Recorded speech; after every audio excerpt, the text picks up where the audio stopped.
field on the far end there through the smoke, and looks like they're ready to play some football. And that smoke is not from any type of effects here, fans. That is from the numerous forest fires that are burning. But we should be in store for a real treat tonight, Charlie, as Paintsville, I'm sure that they learned from their prior matchup with Pikeville, and of course it's hard to prepare for a team like Pikeville. They have so many weapons they can go to. Right. You know, I've talked to both coaches before the ball game, and Coach Allen from Paintsville's a friend of mine. I coached him in high school, and he was telling me that, yeah, we got burned on the draw play last week. They concentrated on the Pikeville passing attack, and they've got, like I say, they got burned on the draw. But now that draw may not be near as effective tonight, as Pikeville out their starting running back in Barrett Rogers, one of the leading scorers in the state, is out tonight with a bruised sternum and maybe a cracked collarbone from the ball game last week.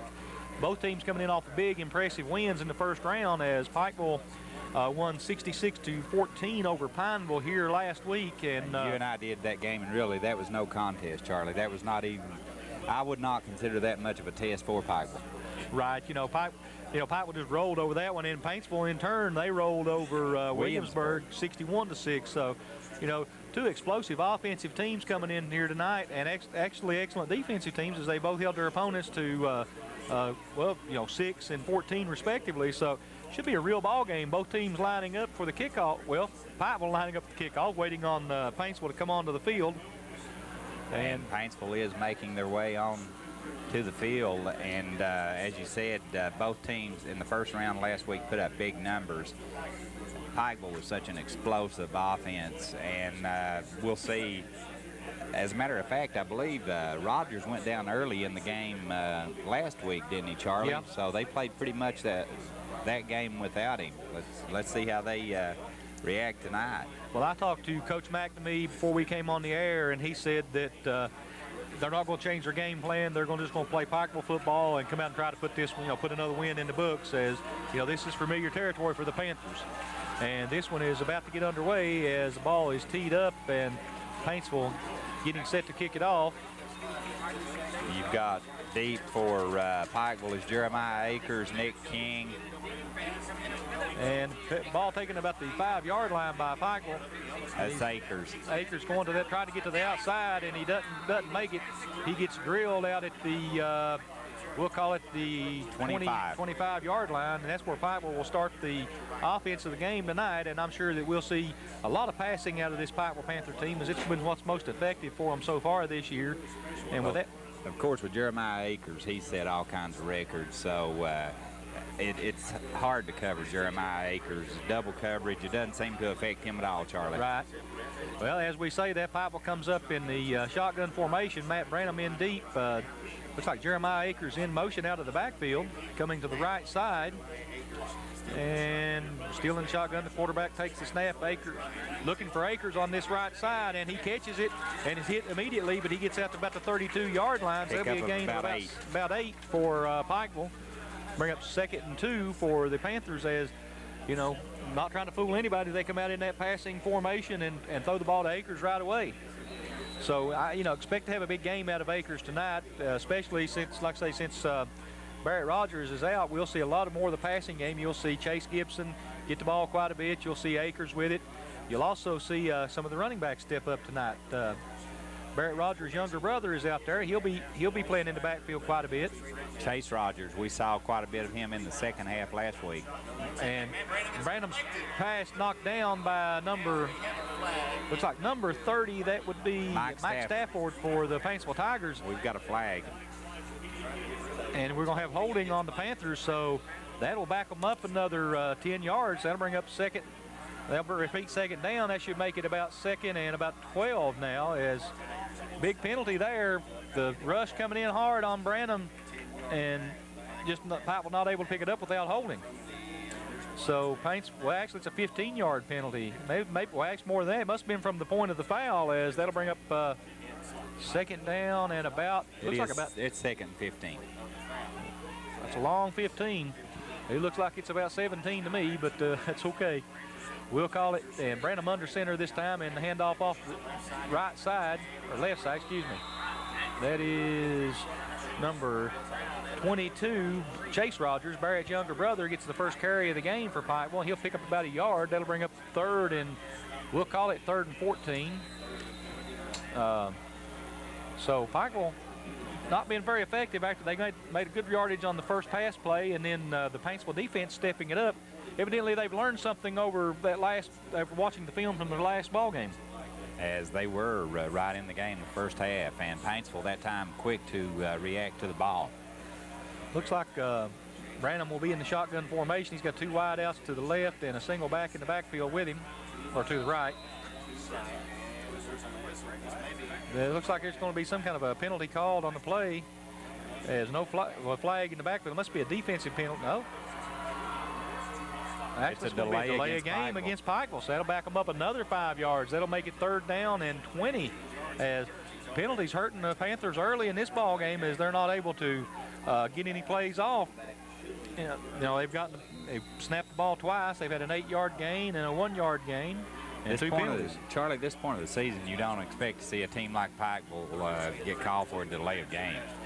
Branham takes the snap in the shotgun. He's looking deep. He's got a man open, and he hits Chase Gibson, and Chase Gibson gets the ball out across the 30. He'll be short of the 1st down, but it's a big pickup, as it'll be about we'll call it a 20-yard pickup, as that'll bring up a 4th and 3 for the Panthers. Obvious punting situation, as they're still deep in their own territory here, Barry. And just as that, and Matt Wall's on to do the kicking duties for Pikeville, and he's deep in formation. He's got wide outs to both sides.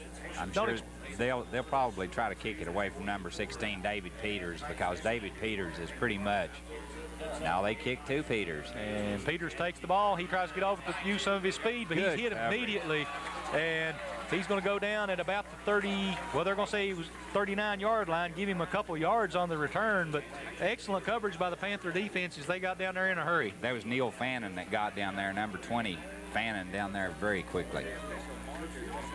So interesting to see how Paintsville comes out, as they ran the ball quite a bit last week, or 2 weeks ago, and David Peters, you know, being their big hoss in the backfield, they'll try to get the ball to him as much as possible. And, well, as I say that, they're in a spread offense. They've got 2 wide outs to each side, and the quarterback in the shotgun formation. They use Parker Diabo a lot also, running right up the middle. Looks like the ball given up the middle. That would be to, can't see his number getting up, Barry. That's Cottle. Cottle, give him a gain of about, 4? We'll call it 2nd and 6 now for the Tigers. So pulled everybody on the field as they spread it out and put all their wide receivers in the pattern, trying to get the ball out. We thought they were going to try to get it out into the flats, and again, they've got 3 wide outs to the left and the shotgun formation. Paintsville looking to throw the ball here, I would imagine, with this kind of a setup, and they are. They're looking to the left, and looks like to Diabo. And Diabo may have the 1st down as he's out close to the 48, 49-yard line. Let's see where they're going to spot him at. They're going to say it's about the, that is 48, close, so that it looks like he's got it from here, Barry, but I'm sure they're going to have to bring the, they're not going to bring them on, so they're going to call it a 1st down. So Paintsville gets the first down of the ball game, and close to Panther territory. We'll call it the 49 as the ball rests between the 48 and the 49 here. So with 9 minutes and 17 seconds to go in the first quarter, you know, Paintsville moving the ball early. That's a name you'll be calling quite a few times tonight, Parker Diabo. And pitch out to Peters. Peters trying to get wide, and he shows a burst of speed and gets out across the 55, well, the 45, 44-yard line. Let's see. No, they're going to say he got to the 46, and that'll be about an 8-yard. Well, they're going to put it back on the 45. 7-yard gain. So 7-yard gain for Peters, and, you know, Paintsville moving the ball effectively. They absolutely are, as Paintsville has been very impressive on this first drive. And let's see, they're going to come back out. Looks like they're going to be in the spread formation again. They've got 2 wide receivers to the right, 1 to the left, and the shotgun formation again. And waiting on the snap. And Brown gets up and gets across the. They say he popped it up. Let's see who has it. And the officials say that Pikeville has recovered. Pikeville's recovered the fumble. They'll have the ball on their own 45. So big defensive play for the Panthers there, as they get the early fumble. the first big break goes to Pikeville. Isaac Ratliff in on that as a big hit, and you can't go to the well like that against this Pikeville defense, running right up the middle, right into the gut of that defense, Charlie. Look for Pikeville, you try to spread them out and get as much as you can, but Pikeville in Branham under center with the I formation behind him. Takes the snap and the handoff. Oh, and he's out across the 40-yard line. That is, I believe that's 35. That's Jared Frazier. Jared Frazier. Didn't look like Jared Frazier coming out of the backfield there, Boy, but he showed speed, didn't he? Yeah, he did. He's out to the 40-yard line, a first down for Pikeville. Big gain of about, 20 yards, Barry? Pickup of 20. Jared Frazier, a burst of speed right up the middle. And Pikeville trying to change things up early here as they go to the dive play instead of the pass game. And now the ball given to the back. Oh, that's Chase Rogers Rogers. Gets drilled out there. He just still got across yardage. the 43-yard line. But I'll tell you, he took a heck of a lick there, Barry. He did, but he kept going, Charlie, and picked up about 4. Give him credit on that. Is he did fall forward after the hit, but it looked like two trains meeting there as they just hit and stopped dead. He took a shot. And Branham again under center. He's got the I formation behind him, 2 wide outs to the right. Look for Pikeville to try to throw the ball here in just a few minutes as well. Jared Frazier getting good yardage up the middle as he's out he's close to the 30-yard line. They're going to say he crossed the 30, so it'll be third and that's going to be a first down. They're saying he made first down yardage. I thought he didn't think he was going to make it, but good spot for Pikeville as they're driving the ball now. They started out on their 45, and now they're down, call it the 29-yard line of Paintsville as Pikeville's starting to threaten a little bit in this ballgame. Well, you can't make mistakes against a team like Pikeville, and of course this fumble that Paintsville committed it may come back to haunt them here. Branham under center with the I formation behind him, 2 wide outs to the right. He's back to throw. He's looking for, he hits his runner, Nick King. Nick King's trying to get around the outside. He's down close to the 20. And let's see where they're going to say spot. Where do you go out of bounds at? Almost right on the 20. Looks like it's going to be right on the 20, so call it a gain of about 9. That'll bring up second down and 1 for the Pikeville Panthers here. So Pikeville mixing it up real good as they started out with a couple passes, stalled out in their first drive, but this time with running the ball up the middle and then trying to burn them with the quick out there to King. And a 2nd and 1 gives you so many options you can run here. Wide outs both sides in I formation as the ball given to Frazier up the middle. Frazier looks like he'll have the first down, but there is a flag on the field. Let's see what they're going to call. And from the looks of it, it'll be on Pikeville, and it is. It's going to be holding. So I'll tell you, after a big drive there, that could be a drive staller as that's a big penalty now. 2nd and 1, you sure don't want a holding call on you because that moves you back quite a bit. See where they're going to spot him at after they mark the penalty. That would be a 10-yard penalty. So Pikeville has been penalized 3 times for a total of 30 yards early in the game. So that brings the ball back to the 27-yard line so that'll bring up 2nd down and call it 13. They're going to move it, Charlie, all the way back to the 32. So now Pikeville in pass formation as Branham in the shotgun. He's got 2 wide outs to each side and 1 running back looking to throw it. He's getting some pressure. He's been running out and he hits his man. Looks like that's Akers, and Akers is drilled right at the original line of scrimmage as he gets back up close to the 30-yard line. Boy, David Peters really put a shot on him when he made that reception. You got to give Akers a lot of credit, though. He knows he's going to take those kind of hits, but he's still able to hold on to the ball. That'll bring up 3rd down and 10 for the Panthers here. So big penalty as the holding penalty marked off from the point of the infraction and not from the line of scrimmage. So that's a big 10 yards. Actually, it ended up being more like a 13-yard penalty for him. You have to be impressed with this defense as David Peters got up there quickly to put that hit on Akers. 2 wide outs to each side. Branham takes the snap from the shotgun. He's got some good protection this time. He's throwing deep for Chase Gibson, and Gibson catches it. Is he in? Let's see. I can't see from the corner here. He is in bounds. He is in bounds, but it's not a touchdown. He's down close to the goal line as we're going to call it the 1-yard line just from where we're at. And beautiful catch there by Chase Gibson. Chase Gibson, the ball, Matt Branham just laid that ball right out, and he was able to hit him right in stride in his hands and So it's 1st and goal for the Panthers now from the 1-yard line. Look for Jared Frazier maybe to try to put it up the middle and put 6 points on the board for the Panthers here.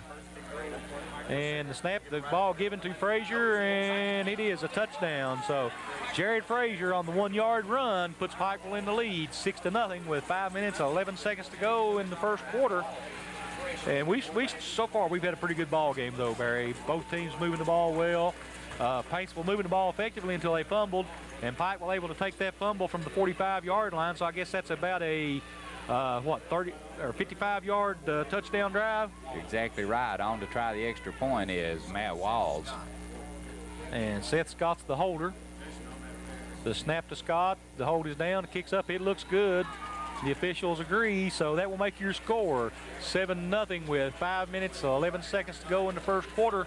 We're going to take a quick break on the Intermountain Sports Network.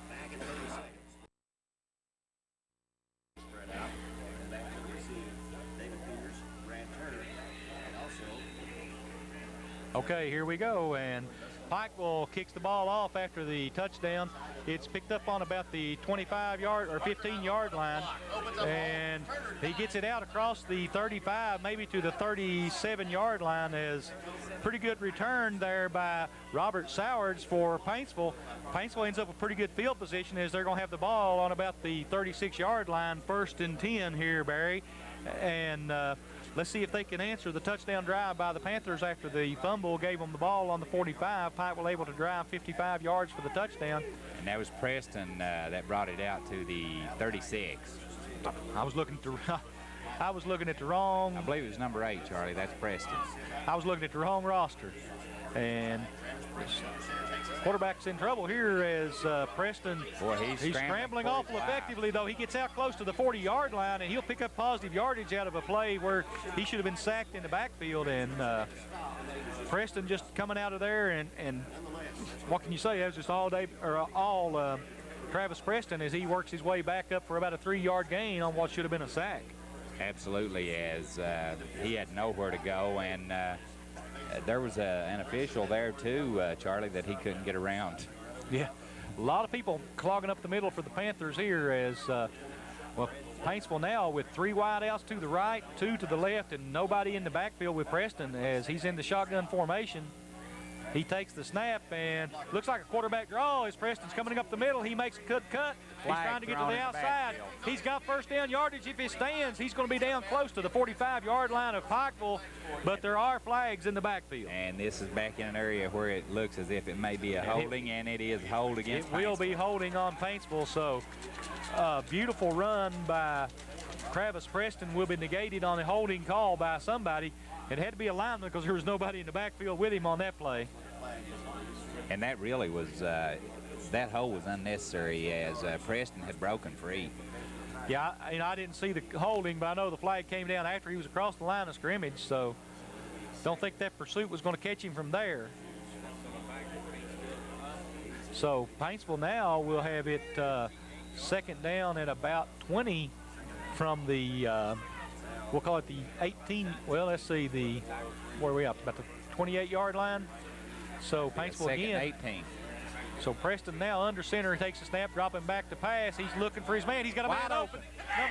And he's going, there's a flag on the field. But he gets down to about the 20-yard line. That's Matt Brown. And Matt Brown has excellent. Flag, Charlie, back here at the 50-yard line. You know, there's going to be a call. Looks like it's either going to be some kind of offensive or defensive pass interference. Let's see what they're going to call. And let's see, they're talking it over with the head official now as the flag thrown right at the point of the catch. So let's see what happens. Well, we're looking at the officials, and they're not making a preliminary call. They're talking to the Paintsville Tigers. So if that call's on Pikeville, you can, well, nope, they're talking to. It's against Paintsville. Offensive pass interference. I'll tell you, I don't know. Paintsville looks like got a bad break on that one. I don't know what happened. I didn't see any contact myself. I didn't either. As Matt Brown, it appeared that Matt Brown had the defenders beaten. But I tell you, that's a big, big penalty as they were down in the red zone there, and now they're back. It'll be 2nd down, and goodness gracious, I don't know how far it'll be because it'll be from the, I think it'll be from the line of scrimmage, so that'll be 2nd down and call it 28. So, you know, big penalty for the Paintsville Tigers there, as, you know, had a man open. You know, I don't know what happened. I didn't see the play exactly. I was watching the quarterback, and I watched the ball come, and there was nothing there at that time. So, nevertheless, it will go. It will go against the Paintsville Tigers. Offense. So, and Matt Brown, it appeared that he had beaten the defenders up the middle, and he was downed. He had taken the ball all the way to near the 15-yard line, but this is a 15-yard penalty. So Paintsville in the I formation now. Ball given to, looks like Peters, and Peters breaks through. He may pick up about 5, but, you know, that's a long way to first down yardage when you're at 3rd and 33. Actually, that must have been an illegal receiver downfield, because that was a loss of down on that play, and that brings up 4th down for the Paintsville Tigers. So Pikeville's going to come away with good field position here. As Paintsville forced to punt from their own 33-yard line here. So big penalties on that drive for Paintsville, as they were moving the ball well, but they couldn't keep it because of the penalties. So David Peters will kick. Back deep is Jeremiah Akers and Nick King. And Peters' kick is a good spiraling kick, as it's caught about the 48-yard line by Akers, and he'll get close to the 45 of Paintsville. And excellent field position for the Panthers, as they'll start on the Paintsville 45-yard line with 2 minutes 55 seconds to go in the first quarter. Just this was right in front of us, and just watching Akers, he has tremendous hands, doesn't he? I mean, that kid has tremendous hands. And explosive speed. Just as soon as he caught that ball, I mean, you know, as soon as the ball touches his hands, he tucks it in and he's gone. You know, if he gets an opening, he could score from there, because with his speed and quickness, he's tough to do anything with. Branham under center with the I formation behind him. He pitches it out to Rogers, and Rogers has got some running room as he... Boy, Chase Rogers. He showed a lot of courage. Yeah, he did, as he was hit about the 40-yard line and then dives ahead for another yard, maybe 2. They're going to say he got down to the, we'll call it the 48-yard line. The 44-yard line. And that'll be 2nd down and 3 for the Pikeville Panthers. And I think they're going to go over and give him a break on that one, as that probably jarred him up a little bit, because he came down hard on his head and shoulders on that dive. And Paintsville picking up 6-7 yards on first down plays. That's really going Branham to hurt. in the shotgun looking to throw. He's got all kinds of time. He hits Jeremiah Akers, and Akers just drops it, as the little flare pass out in the flats there to Akers, and he just looked upfield trying to run with it before he caught it. Is that the first time you've ever seen that happen? Well, you know, he doesn't drop many of them. As I've done some of Pikeville's games, and that's the first time I can recall Akers dropping one. You know, that's a tough play there, as Akers was looking downfield with a lot of open field in front of him. I think he was thinking about what to do with it before he actually had control of it. As Pikeville again in the shotgun formation, they've got 2 wideouts to the left, 2 to the right, and a single back in the backfield with Branham. Branham takes the snap. He's looking to throw, and he's under pressure, and he overthrows Akers this time, as a lot of pressure coming from the Paintsville Tigers, as 2, looks like some linebackers coming in out of the middle, put a lot of pressure on Branham, made him throw that one quicker than he wanted to. That was Mike Stafford back there putting the pressure on Branham. So that'll bring up 4th and 3 for the Panthers here, and when you're in Paintsville territory, I'm sure Pikeville will go for it. It's hard to say Paintsville and Pikeville a lot together, isn't it? It is. But Pikeville will go for it, as the offensive unit is still on the field. And it looks like Branham will be under center with the I backfield behind him, 2 wideouts to the right and a tight end to the left. Maybe look for a running play here, as it is. He's going to pitch it back. Oh, he's going to lose. He was stuffed. As that was Brad Austin just stuffed Rogers in the backfield on that one. Chase Rogers, he was dropped for about a 2-yard loss on that one, as Paintsville was coming all the way on that one. You know, Brad Austin came across the line of scrimmage, and just as soon as he got the ball, he was there to meet him, and he stuffed him right there. And that excellent defensive play by the Tigers, as, you know, nobody was fooled on that one. The Paintsville defense has been extremely sharp here tonight, as we have 1:58 remaining in the first quarter. Your score, Pikeville 7, Paintsville nothing. Preston takes the snap under center and gives to Peters, and Peters trying to bull his way ahead for positive yardage, but I tell you, he met with a lot of resistance from that Pikeville defensive line, as he may have got 2 yards, but it was a tough 2 yards. Well, let's say they're going to say you got 3, so. You're not going to run right up the middle against Pikeville.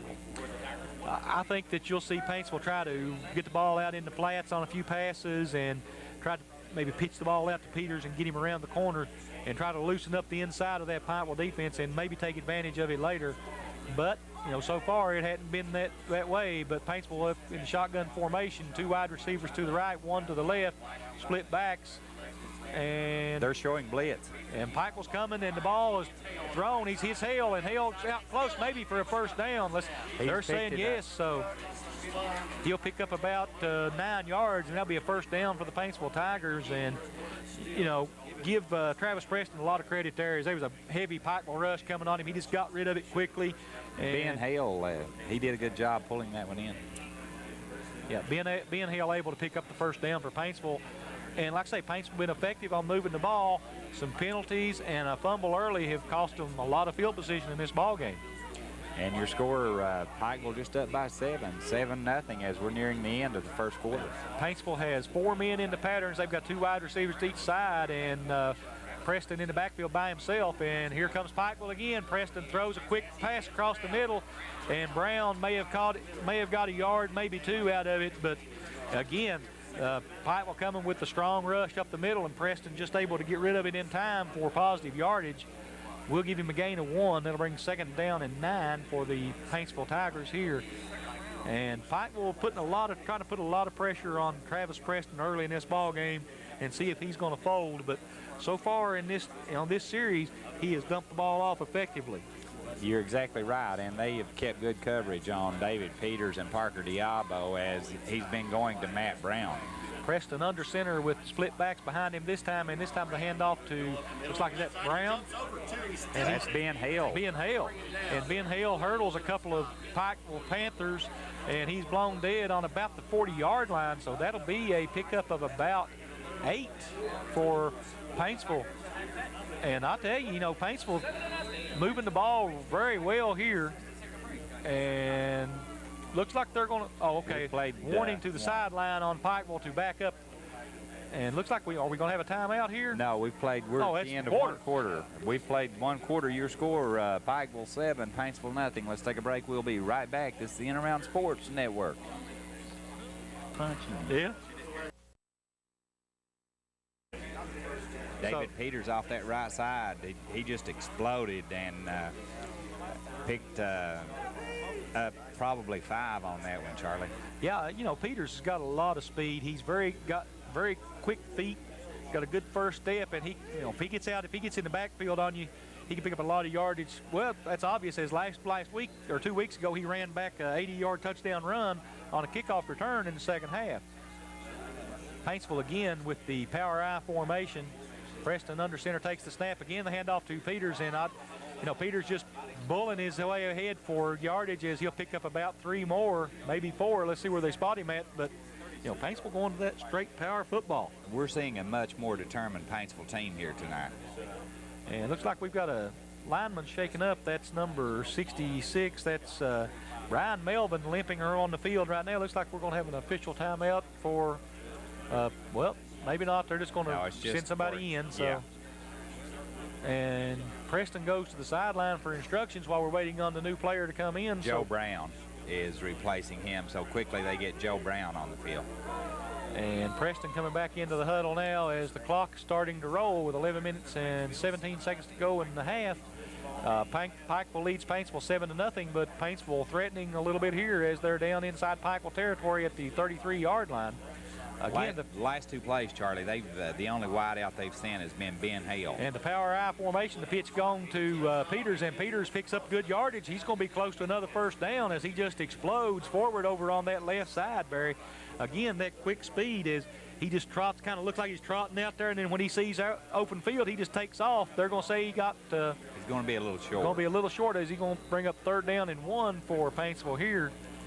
The David Peters shows, I guess what we'll have to call it, because he is the man that picks up most of the yardage on the ground for these Tigers. You're exactly right, along with Matt Brown, and still we haven't seen much from Parker Diabo, but David Peters is starting to turn it on here for the Tigers.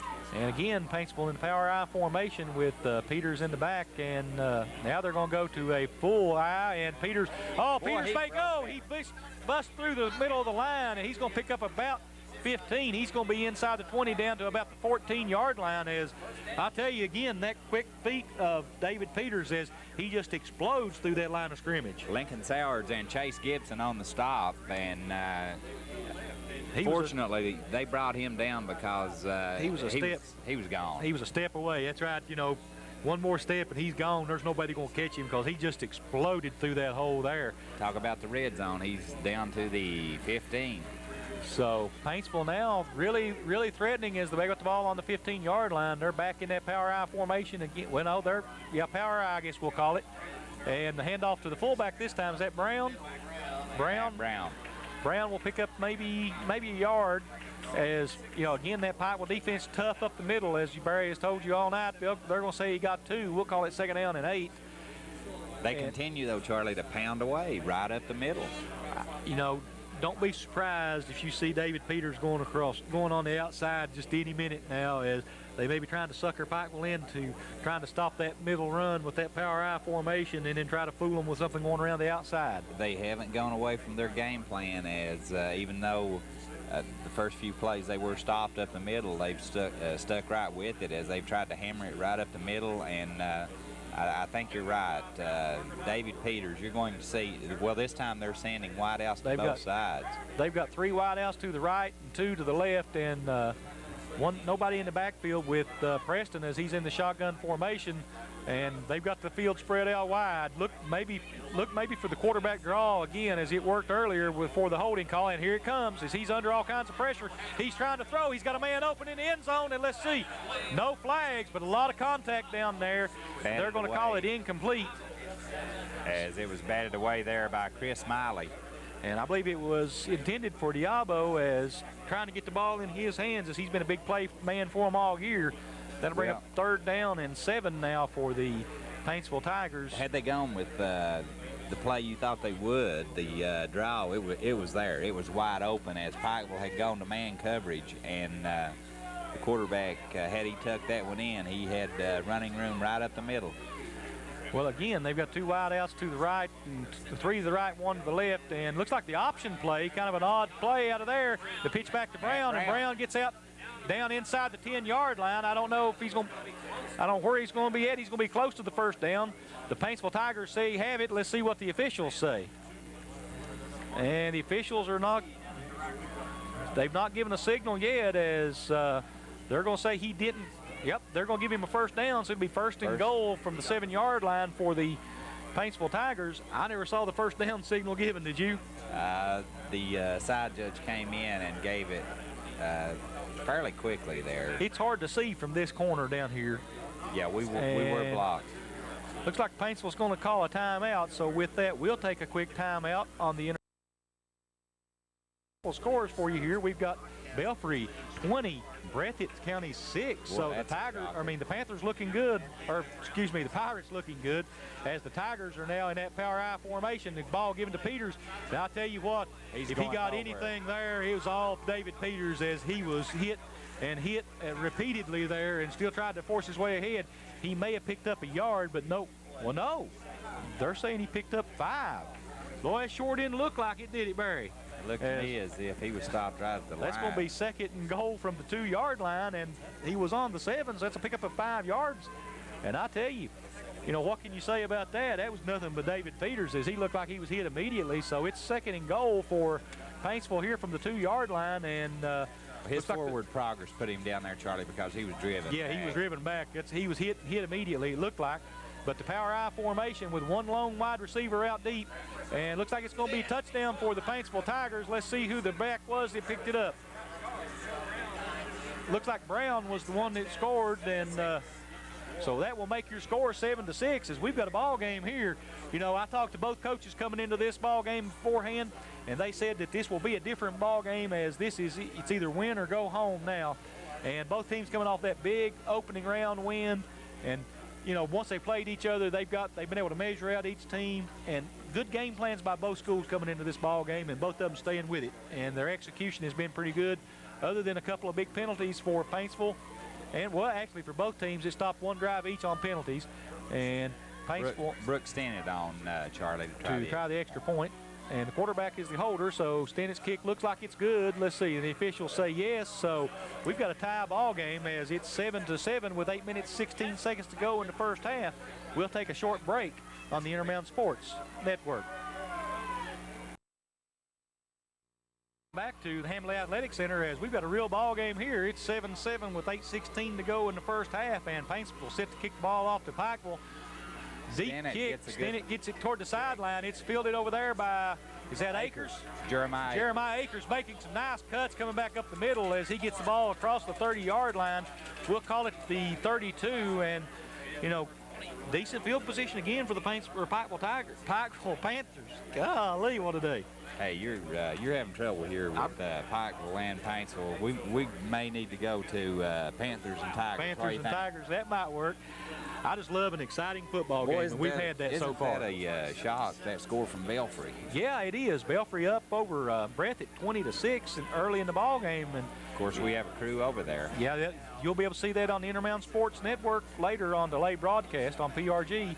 And Branham in the shotgun looking to pass, and he's looking to throw it to Akers. Akers is open, and Akers catches it and is hit immediately, but he'll pick up about 7 or 8 yards. David Peters right there, and he is making every step Jeremiah Akers makes. Is that a prime time matchup or what? You've got probably the two quickest men on the field, one-on-one right here. And Pikeville going with the 2-minute offenses. They're going without a huddle, and in the shotgun formation, they've got 2 wideouts to each side, and now they're coming in tighter. And Matt Branham looking to the sidelines for the signals. And he's calling it from back. He's calling it from the shotgun formation, and they're ready to go as Branham takes the snap. He's looking to throw. He's got a man. He's looking for Jeremiah Akers, and he has him. And Akers misses him. Who's got him? He's down inside the slope. He breaks another tackle. He's down close to the 30-yard line. Call it the 31, and, you know, Jeremiah Akers took that ball. He caught it at about the 50, and he picked up that other 20 on his own as he was hit and broke 2 tackles to finally fall ahead close to the 30-yard line. So a 40-yard gain, Charlie. You know, Jeremiah Akers just looking tough tonight as usual, and on the coverage on that one was Brad Turner, and Turner just missed that tackle, and once he did, that gave Jeremiah Akers all the room he needed to work. Branham again in the shotgun, 2 wideouts to each side, and 1 running back in the backfield. He's looking to throw again, and he's throwing deep. He's going for it all. He's got a man open. Let's see. It's intercepted. What are they going to call it? Intercepted. Let's see. It's going to be an interception for Paintsville as he will catch it in the end zone for a touchback. Who was that on the interception? That was Travis Preston. Is that Travis Preston or Parker Diabo? I believe it was 11. I'm not sure. I'm not sure who was on. That was Brad Turner. Brad Turner on the interception. So give him all. We want to make sure he got his due on that one as he goes up. He goes up man on man and just pulls it down. So Paintsville, big defensive play here. Instead of Pikeville scoring, they've got the ball on the 20-yard line. So these Tigers are ready to give the Panthers all they want tonight. As he tried to hit Nick King in the end zone. Well, Nick King had gotten ahead of him, but, you know, Turner able to put on an extra burst of speed and go up with him and just take the ball away from him in the air, actually. So wideouts in. That'll bring it out to the 20-yard line. So Preston in the shotgun looking to throw. He's going to roll out and going to run with it, and he's going to get some good yardage. He's down across the 25, maybe the 26-yard line. Let's see where they say he went out of bounds at. Putting the shot on him there was Lincoln Sowards. And it looks like they're going to give him a 5-yard pickup, as they're going to say it's right on the 25-yard line. So, you know, a lot of running to pick up 5 yards by Preston, but, you know, give him a lot of credit as a quarterback. He doesn't care a bit to take the lick as he moves out there. One there, Charlie. Yeah, Lincoln Sowards really laid one on him, but give him a lot of credit as he's run that draw from that quarterback position 2 or 3 times tonight and done well with it. We're seeing a completely different Paintsville team than we saw here a couple weeks ago. The split backfield, unbalanced line to the right and a wide receiver to the right. And what do we got? Looks like we're going to have a delay a game penalty, I would imagine, from that point in the field. I tell you, it sure seemed like a quick clock, didn't it? It did. Well, let's see, and it's going to be delay a game on the Tigers, and that'll be a 5-yard penalty, so that'll bring it back to 2nd and 9. And I'll tell you, Paintsville has shot herself in the foot so many times tonight on big penalties. We're untimely penalties anyway. We're all even in penalties, as Pikeville has been penalized 3 times for a total of 30 yards. Paintsville has been penalized 3 times for 30 yards, and we've had 1 fumble. Paintsville fumbled the ball once. Pikeville turned it over on an interception. Looks like we're going to take another quick break as Paintsville's going to call a timeout, so we're going to take a quick break on the Intermountain Sports Network.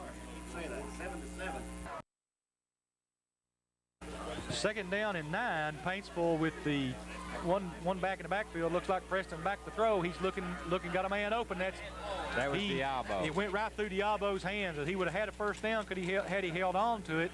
So that will bring up 4th and 9 now for the Paintsville Tigers. And again, Paintsville, the penalties were all even, but Paintsville's penalties have all come at bad times after big plays. They really shot themselves in the foot to at inopportune times for bad penalties. They have, as again, Pikeville should come away here with good field position. But again, Paintsville is going to go for it. Third down. 3rd and 9. They had the wrong marker up on me over there. So Brown, looks like we've got wideouts everywhere as Preston in the shotgun looking to throw. He's got some time. Oh, it's caught. Looks like Hale caught it for the first down. Looked like it was going to be intercepted, but he must have rifled that ball in there. Is he going to have it down at the 44-yard line? So, Ben Hale comes up with a big catch for Paintsville there on 3rd and long. So Paintsville just looking awful good right now, Barry, as they've scored the touchdown, intercepted ball in the end zone, and now they're trying to drive it themselves. They're playing with a lot more confidence than we saw them play a couple weeks ago, and they're so much more crisp than they were. We got a wide out to both sides in the I formation behind Preston. Preston takes the ball back to Peters, and Peters goes to the right, comes back to the left, and he's going to get positive yardage, but not much, as he ran for about 20 yards, but it was all east and west. Yeah, and a flag on the play. And probably going to be a holding call on Paintsville from the look of it. We'll have to wait and see what the officials are going to call. It will be holding, so that will make it 2nd down and 20, I would imagine, as that will probably go from right around the original line of scrimmage. And again, another penalty on a Paintsville when they're, on that one, we're not going to get good yardage, but now they're going to come up 2nd down or 1st down and 20. As we'll repeat 1st down on the penalty. They've been penalized 4 times for a total of 40 yards, and you're right, it's a 1st and 20 from the 25. So Paintsville now with wideouts, 1 wide out to the left, 2 to the right, or 3 to the right, and a single back in the backfield with Travis Preston. That is Ryan Jarrell, is that correct? And Preston back to throw. He's looking deep. He's got a man deep. He's looking for Turner. Turner catches it, and he catches it at about, they say he did catch it. He's got a 1st down as he's inside Pikeville territory at about the 42-yard line. Beautiful catch by Turner. He just went up and took that one away from the defender. That ball thrown out there, and just take it, like I say, just took it away from the defender as just a big heave by Preston. He put everything he had behind that one to get it out there. And folks, we have some kind of a matchup here. I tell you, we said we had a good first half last week. You can't beat this one, as here we are with 5:25 to go in the first half. It's 7-7, and Paintsville moving the ball. They started to drive on their 20. They're now at the, we'll call it the 42-yard line of Pikeville. And look at them coming up that line of scrimmage. They're ready to play. They've got the I backfield, double tight ends, and this time the ball given to Peters, and Peters will go through for a pickup of maybe 3-4 yards. Into the line. Let's see, that's either going to be holding or face masking call one. It's going to be face masking from the looks of it. Let's see. Oh, it's a hold. They're going to call holding on the Paintsville Tigers. You know, and again, that's going to back first them down. up. You know, Paintsville, as soon as they make positive yardage, they shoot themselves in the foot with another penalty. And, you know, what can you say? That's tough. And 50 yards in penalties here with 5 minutes remaining in the first half. so we'll have 1st and 20 from about the 49-yard line of Paintsville now, as they were in Pikeville territory, but the penalty backs them up. And, you know, I guess they're going to back up and throw it again, as every time they run the ball for positive yardage, they get a holding penalty. And we've got 2 wide receivers. We've got 1 wide receiver, 1 right, 1 left, and double tight end. Preston back to throw. He's got some protection. He's looking, he's stepping up, he's throwing deep again. He's got a man. Oh, he had a man. The defender fell down, and they're going to they're going to call pass interference. That's on Nick King. Nick King was holding, I believe. It did look like he was holding him, and then all of a sudden he fell down, and the receiver breaks free. But, you know. Let's see which way it goes. So it was a late call, so let's see. Pass interference on the defense, so it will be an automatic first down for Paintsville. As King did hold, Charlie. He was holding, and then, as you said, he fell to the ground. So we had to wait to see which way it was going to go. But it appeared to me that King did hold the receiver. Well, Matt Brown had a step on him, and probably not a bad play by He had him King, beat. because if Brown catches it, it's 6, because there's nobody between him and the goal line, and I don't think that King can run him down from behind. You're right. You're exactly right. You know, it's both good and bad for the Pikeville Panthers. I mean, they don't want the penalty, but they didn't want to give up the touchdown either. But good for Paintsville, as Paintsville will have it 1st and 10 on the 46-yard line. I think that's where they were at a while ago before the penalty. Well, they've moved it all the way up to the 36. The 36. So they picked up, you know, they picked up the first down, and looks like we're going to have another. Looks like we're having another timeout by the Paintsville Tigers. So we'll take another quick break on the Intermountain Sports Network. First block in the high school parking lot that needs to leave. And Paintsville 1st and 10 on the, we'll call it 35-yard line. Preston gives the handoff, looks like to Peters to the outside, and he goes up the middle and then turns it out. He'll pick up about 8, maybe 9 yards. Let's see where they're going to spot him at. Well, actually, they're going to say no. And late flag here. Looks like we've got an unsportsmanlike conduct penalty on somebody. I think it'll go against Paintsville. It was thrown in the Paintsville huddle. And it will be against Paintsville, as about a 7-yard pickup by Peters will be nullified now. Actually, it'll be tacked on. It'll go from the line of scrimmage, so it'll be about a 15-yard penalty. So that'll bring up what? Totally unnecessary, Charlie, as when you're moving the ball like this and having the type game Paintsville is, you just need to play the game and keep your mouth shut.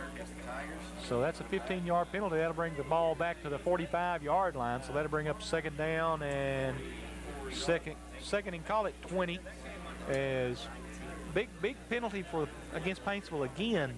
And I mean, you know, we're saying that a lot tonight because Paintsville has really shot herself in the foot. I mean, how many yards have they driven on this drive if you figure in the penalties? They should have already scored twice probably, because, I mean, every time they pick up 10, they get 15 in penalties. Well, with 4 minutes remaining in the first half, they've been penalized 65 yards. So we've got 3 receivers to the right, 1 to the left, and Preston in the shotgun formation for Paintsville.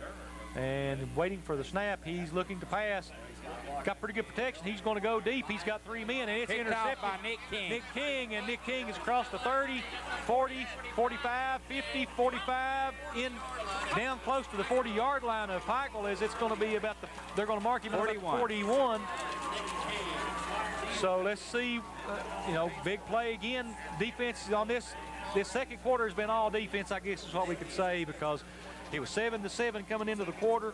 Both teams threatening. Both teams stopped by an interception. So, you know, now it's Pikeville's turn to see if they can drive back on the interception they've taken away from Paintsville. As they're going to spot the ball actually on the 42-yard line, so it'll be 1st and goal, or 1st and 10 from the 42. Pikeville again in the hurry-up offense. They've got the shotgun formation.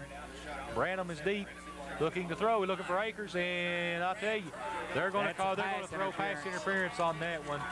And good call there. As We'll go against Brad Turner on interference. Brad Turner had his hand out in front of him before the ball got there. He was right with him and just mistimed that one. Is not, not a hard call to make for the officials, as that definitely would have to be called pass interference. So that'll be another 10-yard penalty against the Paintsville Tigers, and that'll end up with a first down for the Pikeville Panthers. We've had a real ball game, though.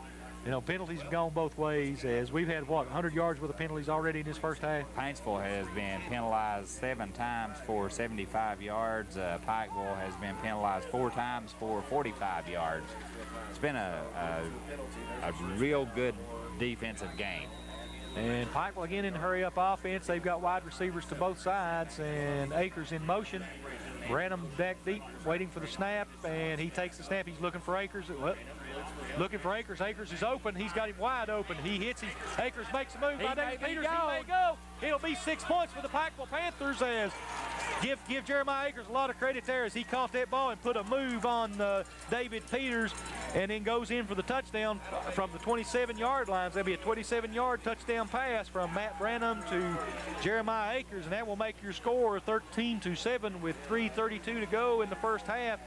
And Pikeville Panthers now getting a little excited, and looks like Jeremiah Akers taunting the crowd a little bit on the Pikeville, on the Paintsville sideline there, and look at the chewing out he's getting by the coach now, as coach doesn't like that kind of attitude. Looks like the extra point is going to be no good, may have been blocked by the Tigers, and so that will leave your score at 13-7, and we're going to take a quick break on the Intermountain Sports Network. Now, Wayne, welcome back to the Hamley Athletic Center, as Pikeville has just went ahead 13-7 with 3:32 to go in the first half, and they're set to kick off the ball to Paintsville. And this time the ball goes to, looks like it's going to be Peters, and Peters is going to try to go up the left-hand side. Good move there as he gets across the 30-yard line to about the 32, so that'll be 1st and 10 now for the Paintsville Tigers, and let's see if they can answer the quick score by Pikeville here. If they don't, Charlie, we could see a repeat of what we saw a couple weeks ago, because if you'll recall, for one half, Paintsville played right with this Panther team and looked extremely strong. Then things fell apart for them. So unless they can mount a drive here, we may see a repeat of what happened. Paintsville in the shotgun formation, 3 wide receivers to the right, 1 to the left. Preston back. Looks like it's going to be the quarterback draw, and nobody fooled this time as he's hit immediately. He may have gotten back to the line of scrimmage, if that. Dropped on the 30, I think. They're going to mark him on about the 32, which will be right at, well, we're going to call it a loss of half a yard. So we'll call it 2nd down and 11 now for the Paintsville Tigers. The quarterback draw has worked a couple times for them tonight, but Pikeville ready for it on that one. This time Paintsville back into shotgun formation, 3 wide receivers to the left, 1 to the right. And Preston back in shotgun formation, waiting the snap. Here, he got the snap. He's looking to throw the ball. He's got time. He's going deep, and he's overthrown his man. And almost this time picked off. Jared Frazier almost picked that one off. Jared Frazier, had Matt Turner or Brad Turner well. Or that was covered. Chris Smiley, I believe, on the coverage. 34, wasn't it? Yeah, okay. Chris Smiley. Well, Chris Smiley had Brad Turner covered very well there. Ball slightly overthrown, and really lucky that it wasn't intercepted there. They'll bring up 3rd down and 11 now for Paintsville, as putting themselves in an obvious passing situation here. And looks like they're going to go with 3 wide outs to the left, 1 to the right. Shotgun formation again. Got themselves in this spread offense quite a bit tonight, more than we saw last week, as they're trying to throw the ball. They've got him, and he's got a man open and dropped. Peters dives after it and just couldn't pull it in. So, and David Peters, I think he would have come up short there anyway, as he was maybe a yard short of the 1st down marker. Well, not a tough decision here. 4th and 1, you're down 13-7 with 2:34 to go. You've got to punt the ball away and hope your defense can hold, as they've been pretty effective against Pikeville defensively so far tonight. Right, with 2:34 remaining in the first half. As you said, they only trail 13-7. Peters in punt formation, and Jeremiah Akers deep for Pikeville. Along with Nick King. And Peters takes the snap end-over-end punt. Looks like it's going to take a Paintsville bounce as Akers lets it go. It's going to go down inside the 25, maybe to the 24-yard line. Let's see where they're going to mark him at. Paintsville's going to take over right at about the 22-yard line. So it'll be 1st and 10 for the Pikeville Panthers from the 22-yard line. And, you know, Paintsville hoping their defense can come up strong, as after the quick score by Pikeville, they were unable to answer it. Be interesting to see what Pikeville does. I think they'll come back out with that no-huddle offense, as that's kept Paintsville off guard so far in this second quarter. Well, Paintsville doesn't definitely, they don't want to see Pikeville put another score up before the half. Branham in shotgun formation. He's got 2 wide receivers to each side. He takes the snap. He's looking to throw. He's trying to throw it to Akers on the little spread, and he does. And Akers is just tremendous move. Moving. Oh, just dropping tackles everywhere. He's down across the 30. He may go. 40, 50, 45, 40, 30. He will 20, go. 10. Touchdown, Pikeville, as Jeremiah Can you Akers. believe that? A 78-yard touchdown pass from Matt Branham to Jeremiah Akers. And Akers was hit 2 or 3 times at the line of scrimmage there, broke a few tackles, and once he got across the 40-yard line, it was nothing but daylight for him as he scampers all the way down the field to put Pikeville up 19-7 with 2 minutes and 2 seconds to go in the first half. And I'll tell you, Paintsville's going to have to do something here as Pikeville's starting to get the big momentum on their side. A beautiful run after he made that reception. So looks like we're going to have a timeout for the Pikeville Panthers. They maybe want to get the oxygen tanks out for Jeremiah Akers. He put some of the best moves I have ever seen put on a defense after he pulled that one in. A 78-yard touchdown reception, and that one was all Jeremiah Akers. As here in the second half, he has a 27-yard touchdown reception and a 78-yard touchdown reception, and this is vintage Jeremiah Akers, as always puts up the big numbers. Well, you know, I'll tell you, this Pikeville Panther team is known for their passing attack, and it's for plays like that is why, you know, you've got a good quarterback and you've got some good receivers. You know, we've not even heard from Chase Gibson tonight, and Chase Gibson's picked up a bunch of yardage for him on several occasions from that wide receiver spot. Chase Gibson, he has 2 catches for a total of 52 yards. We've got a score to pass on to you in the the Belfry and Breathitt County game. Belfry still leads. It's 20-12. Belfry still in the first half over at Belfry. So good ball game over there, as we've got a good one here. It's 19-7 with 2 minutes 2 seconds to go, and Pikeville going to try for 2 because of the missed extra point a while ago. But Power Eye looks like Brandon's going to throw. He's throwing for the end zone. Touchdown or extra point conversion. So it's a 2-point conversion for Jeremiah Pikeville. Akers. Was it Jeremiah Akers again? It was Jeremiah Akers. Jeremiah Akers picks up 2 more, and that makes your score 21-7 with 2 minutes 2 seconds to go. We're going to take a quick break on the Intermountain Sports Network. Athletic Center, as Pikeville Panthers have just extended their lead 21-7 with 2:02 to go in the first half, and set to kick off for Pikeville. Ball low onside kick, and it's recovered by Paintsville on about the 40-yard line. So Paintsville will have it 1st and 10 on the 40-yard line with 1:59 to go. It was Ryan Brown coming up with that one. So Ryan Brown able to fall on the kick and give Paintsville good field position here, as the Tigers really need to put one on the board here before halftime, Barry, to keep their momentum going, as Pikeville able to score 2 unanswered touchdowns late here in the second quarter, similar to what happened to them 2 weeks ago. And from that point, things just fell apart for the Paintsville Tigers. Well, Paintsville in shotgun formation. They've got 2 wide receivers to each side, and Travis Preston's set to take the snap. He's looking to throw. He's looking deep, and he's got it across the middle, trying to throw to Peters, and Lincoln Sowards almost has it, and, you know, just knocks it down. So that'll bring up 2nd down and 10 for Paintsville here. You know, boy, he stepped right in front of the intended receiver. He sure did. Almost picked that one off. Preston having difficulties here, as he was throwing the ball well early, and now he's just throwing it just behind his receivers and giving the Pikeville Panthers a chance to knock it down, maybe intercept another one, as, you know, the defense is coming up strong for Pikeville so far in this second quarter. He was getting a lot of pressure from Brandon Ison on that one. Got 2 wide receivers to each side, and Preston in the shotgun again. He's got a little bit of time. He hits, throws it to Ben Hale, and Ben Hale unable to come up with it, so that'll bring up 3rd down and 10 now. As minute 47 to go in the first half, and you don't want to give it.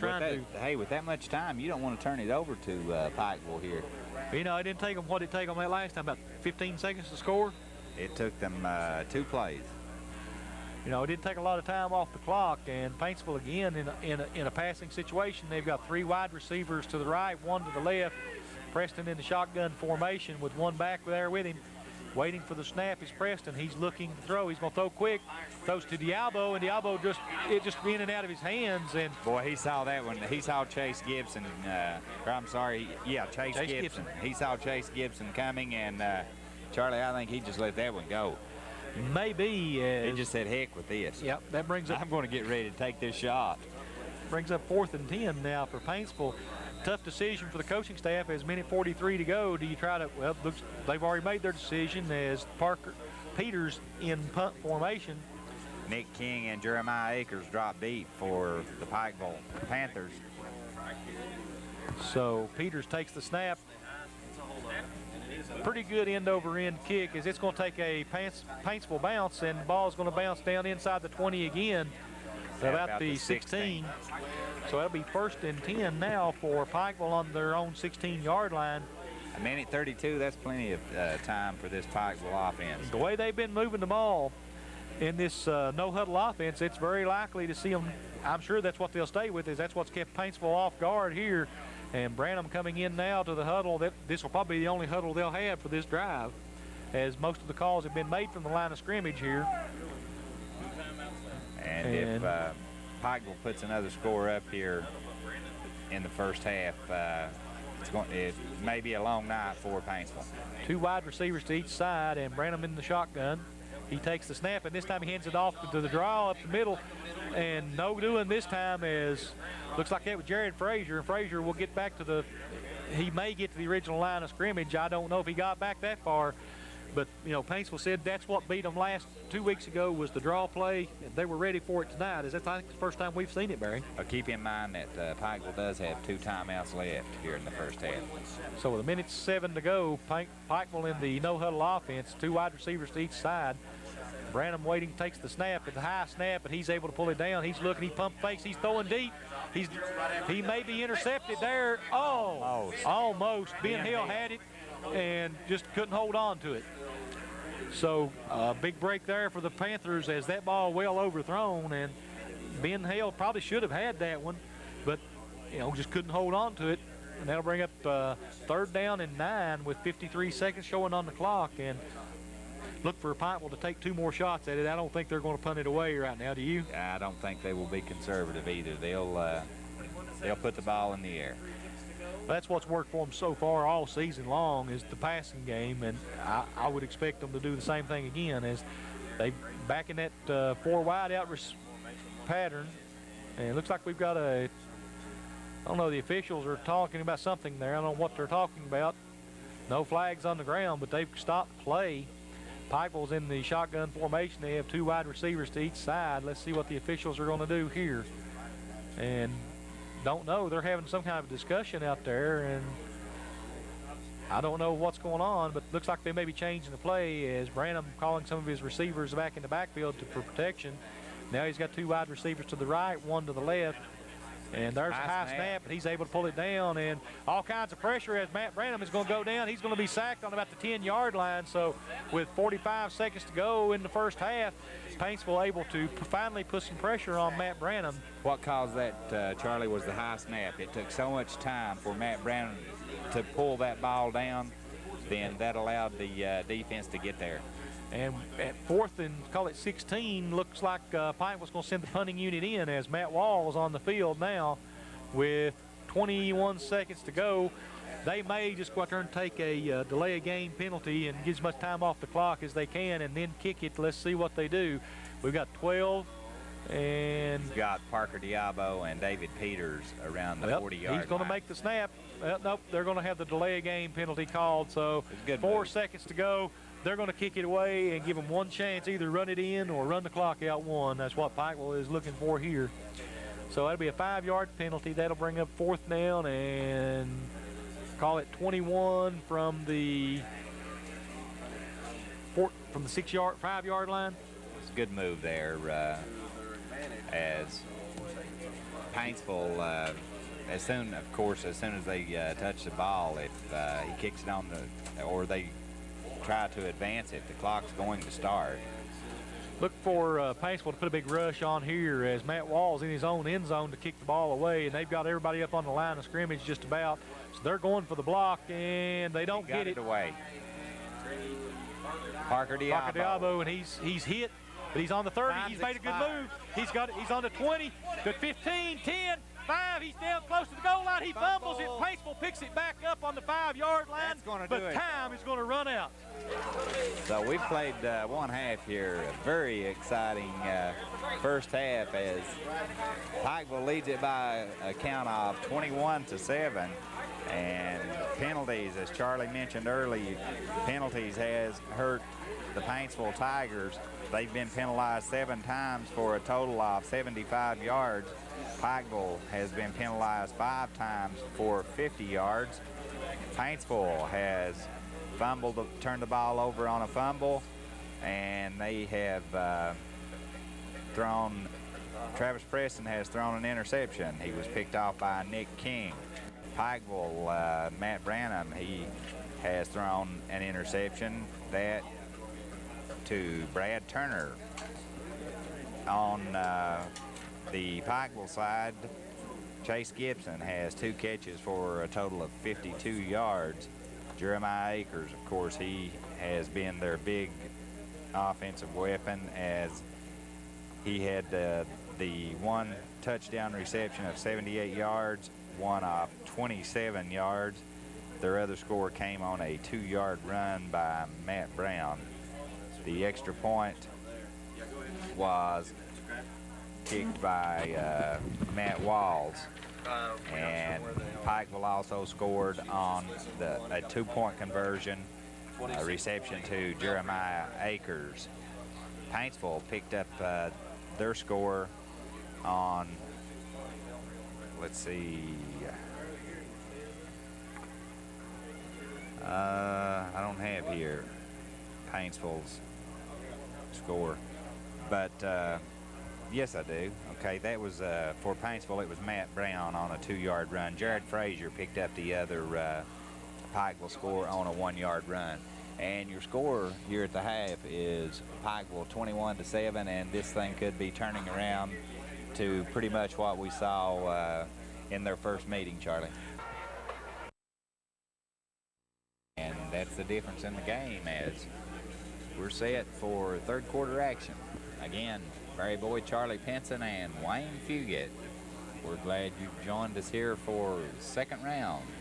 As one of these teams will move on, the other will hang them up until next season.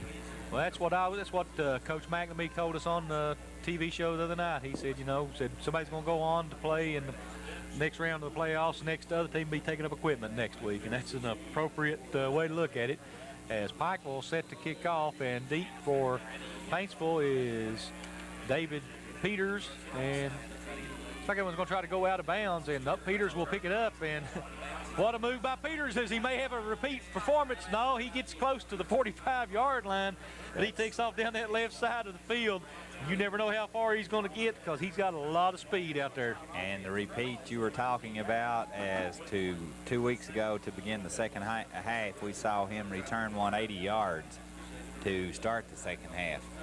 He didn't do quite as good. He probably only got about 30 yards on that one, but it's still an impressive run back by Peters. And Paintsville comes up to the line of scrimmage. They've got 2 wide receivers, 1 to each side, and Preston under center.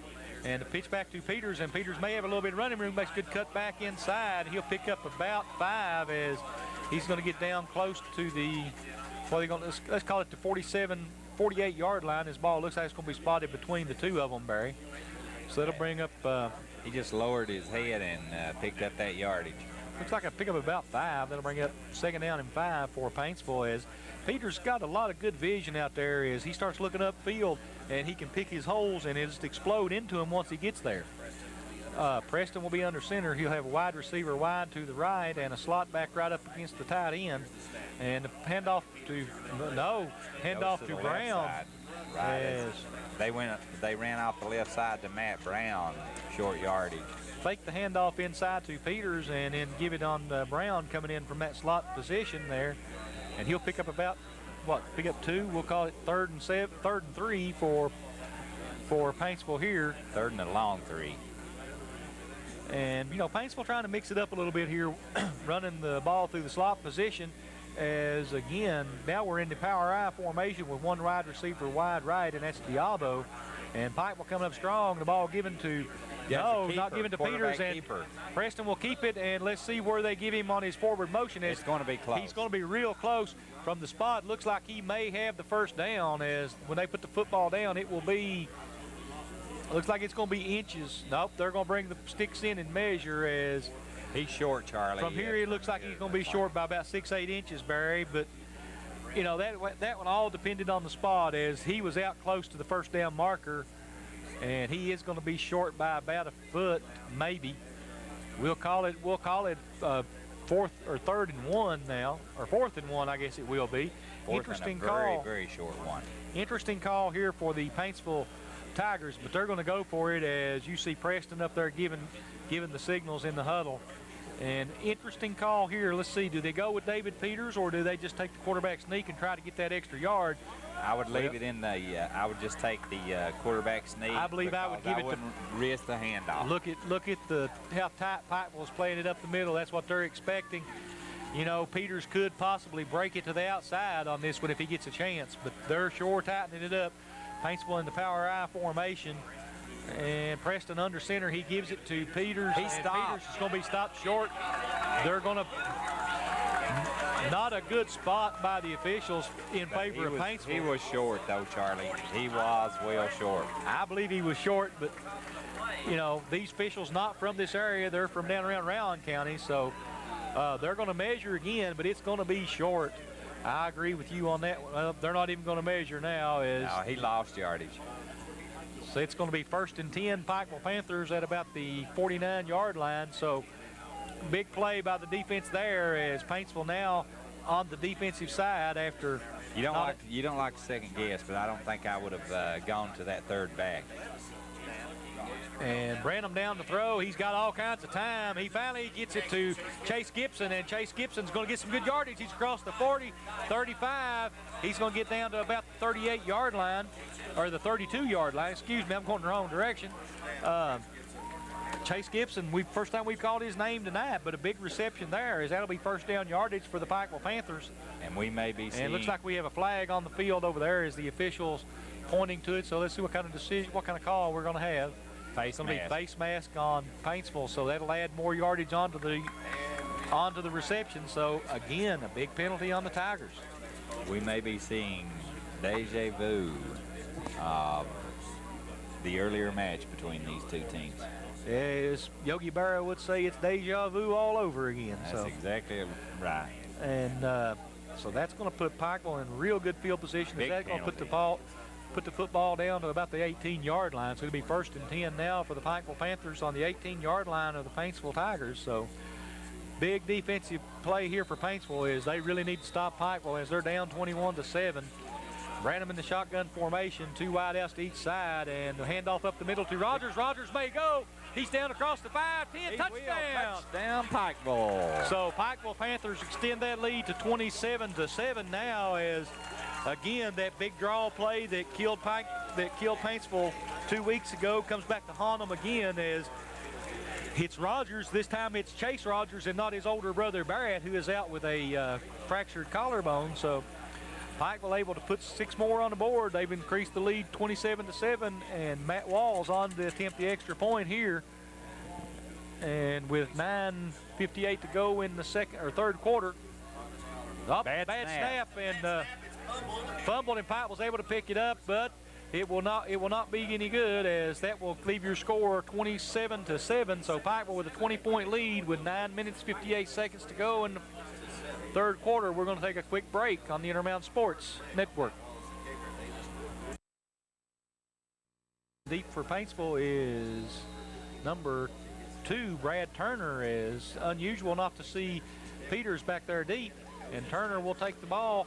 He's going to be across the 20, the 30, up close to the 35-yard line again. He may have fumbled. No, it looks like it's not going to be.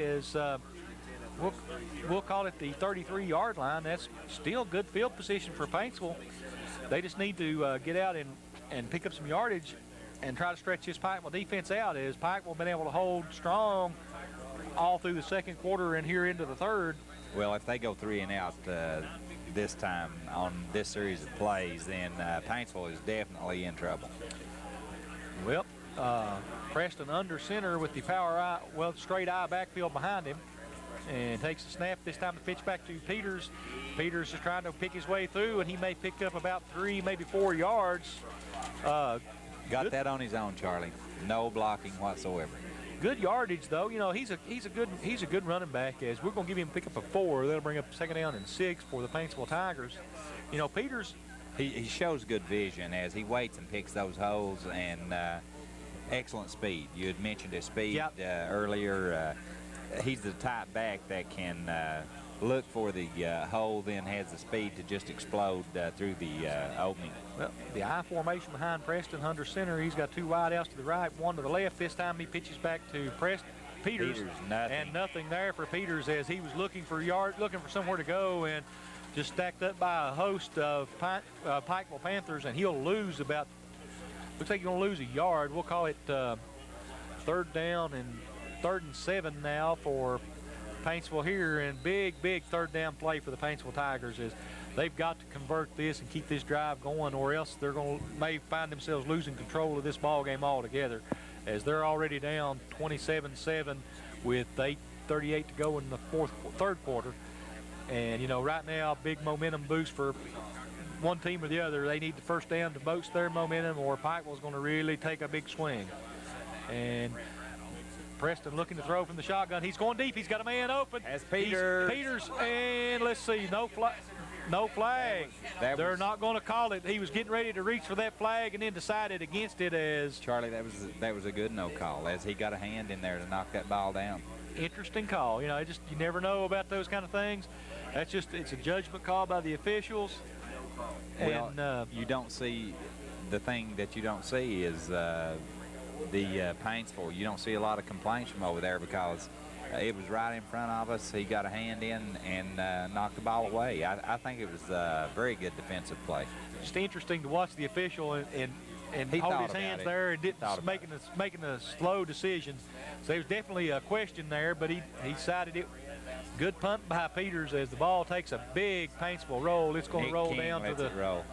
It's going to roll down to about the 20-yard line, which good punt by Peters to put Pikeville, you know, to give good field position for Paintsville defensively there, as it's going to put Pikeville on about the 20-yard line. Wouldn't surprise me to see Paintsville drive this one from the 20, as the last 2-3 possessions they've done pretty much what they wanted. You know, yeah, Pikeville's really looking sharp here in this second quarter, third quarter of the ball game. They've really moved the ball well, and going a lot with that no-huddle offense, and I think that has confused the Paintsville defense quite a bit, not giving them a chance to set up their stunts and what they want to do. A lot of movement here, as 2 wideouts to each side, and they're flip-flopping around and trying to confuse the Paintsville defense. Matt Branham back to throw. He's looking for, looks like Chase Gibson. He got hit as he threw it.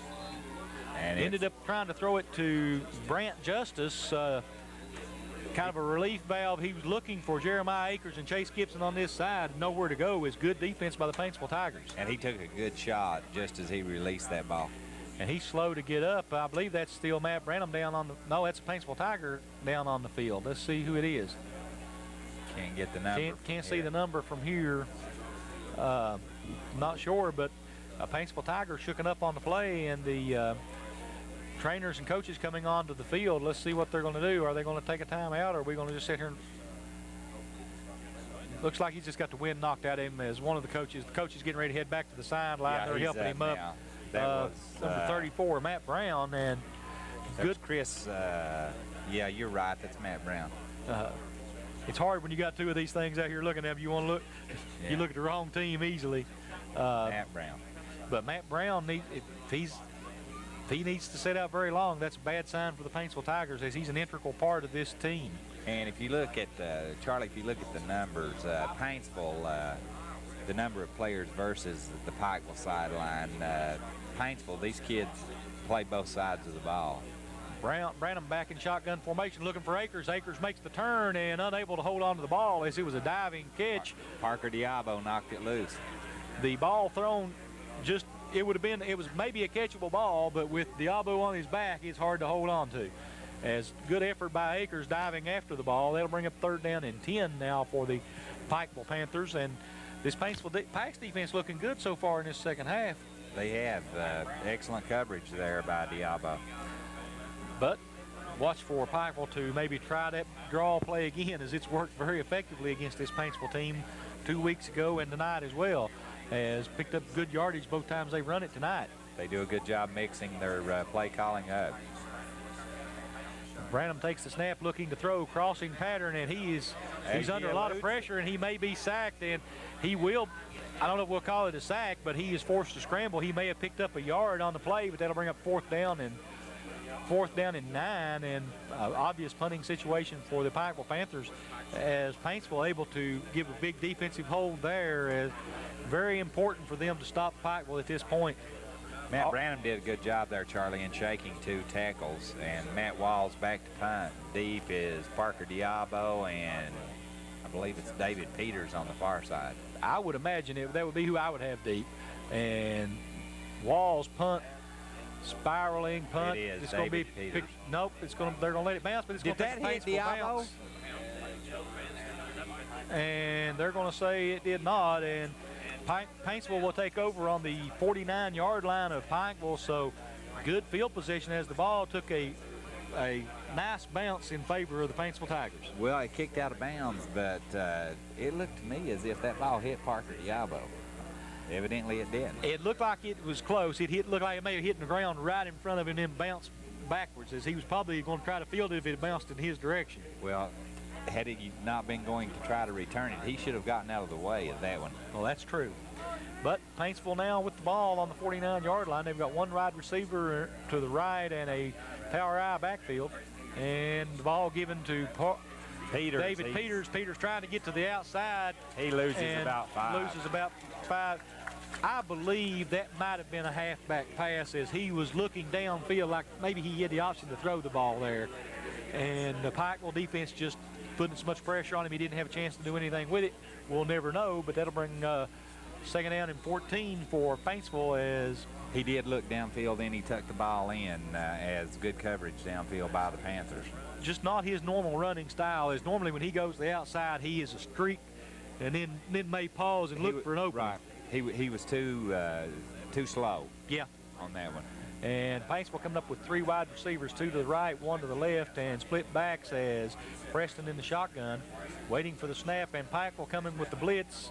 Paintsville picks it up. They've got a man open, Diabo, and he's down across the 40-yard line. He'll have a 1st down for the Paintsville Tigers at about the 38. So, good pickup by the Paintsville line there, as the blitz was coming, and that left somebody had to be open when you're sending that many people. Good stop there by Chase Gibson, and also in on the play was Chris Smiley. So Paintsville with a 1st down on the 38-yard line, 1st and 10 with 6 minutes 7 seconds to go. They're trailing Pikeville by 20, as your score is 27 to 7, excuse me. And Paintsville again in the shotgun formation, 2 wide outs to each side and 1 back in the backfield with Preston. Preston looking to throw. He's got a little bit of time. He's going deep. He's overthrown his man again. Picked off by Chris Smiley. Right at the 17-yard line. And Pikeville will take over. Kind of an interesting thing. Paintsville not been able to throw the ball effectively all night, as Preston been overthrowing his receivers or underthrowing them. And why would you go away from the ground game when it's picking up yardage for you? I know we don't like to second-guess coaches, but, in a situation like this, I guess they're trying to get back into it quickly and maybe not the tools to do it with. But Pikeville now has the ball on the, we'll call it the 20-yard line, 1st and 10. So Branham going to hand the ball off to, is that Rogers? Yep. That is Chase Rogers, and there's a flag on the play, and the officials picked it up and threw it back down again. So he didn't like what he saw. It looks like it's going to, I would imagine, be on Pikeville. Yep, holding penalty on the Pikeville Panthers, and that will back them up after probably about a 3-yard pickup by Rogers, but all for naught, as the penalty will be assessed from the point of foul. And that'll be I think a 10-yard penalty, so that'll bring up about second down and 20, or first down and 20 for the Pikeville Panthers now. We'll call it the 9-yard line, and then bring up first and 20. Well, first and 20 from the 10 for the Pikeville Panthers, and big penalty. That's the 6th penalty on the Panthers for a total of 60 yards.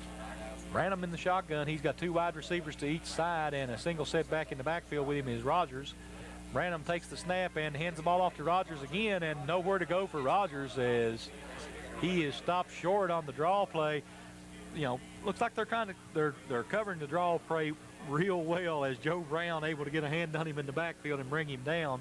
Well, they have to be somewhat conservative, Charlie, from the field position, as Pikeville is deep in their own territory.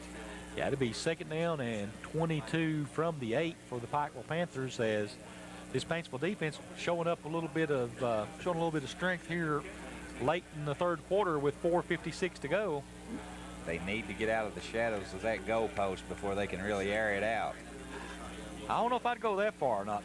Pikeville will throw the ball just about anywhere on the field, as whistles all over the place. Looks like delay of game as the flag comes from the deep official here, so that'll probably be another 5 yards on the, well, actually it'll be 4 yards because it'll be half the distance to the goal line. And it is delay of game, so that'll bring up second down and 26 for Pikeville from about the 4-yard line. So Pikeville really hurting themselves with penalties on this drive.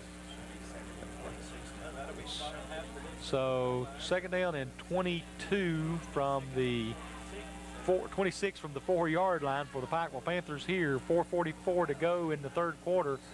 And Matt Branham in the shotgun. He's got 2 wide receivers to each side and 1 running back in the backfield with him. I believe that's Jared Frazier, and he's going to throw it from down there, and he's under pressure. He's hit, gets the ball away. Jeremiah Akers is not going to be able to hold on to it, as Parker Diabo just reaches a hand in there and jerks that one free. Looks like Akers had it and just couldn't hold on to it. Beautiful play there by Parker Diabo, as he also had enough yardage for the first down, and Diabo, super job breaking that one up. Big defensive play, as that will bring up third down and 26 from the 4 for Pikeville. And, you know, a lot of pressure from the Paintsville defense on that one, and Diabo able to stay man-for-man coverage with Jeremiah Akers. And I tell you, that's a tough assignment for anybody. If they hold here, Charlie, Wild is going to have to kick from the back of his end zone. Well, they got 2 wide receivers to each side, and Branham in the shotgun, and he's looking to throw it again. He's looking for... That's King. King catches it. First down for the Pikeville Panthers as he gets down to the 45-yard line. So that's a 41-yard pass from Matt Branham to Nick King. And that ball was just right there in his hands. He couldn't hardly miss it. Beautifully thrown. Give Branham a lot of credit on that one. A lot of pressure coming on him, and he unloads the pass for a big first down play. You know, 3rd and 26 from your 4, and you get a 41-yard pass. You can't beat that.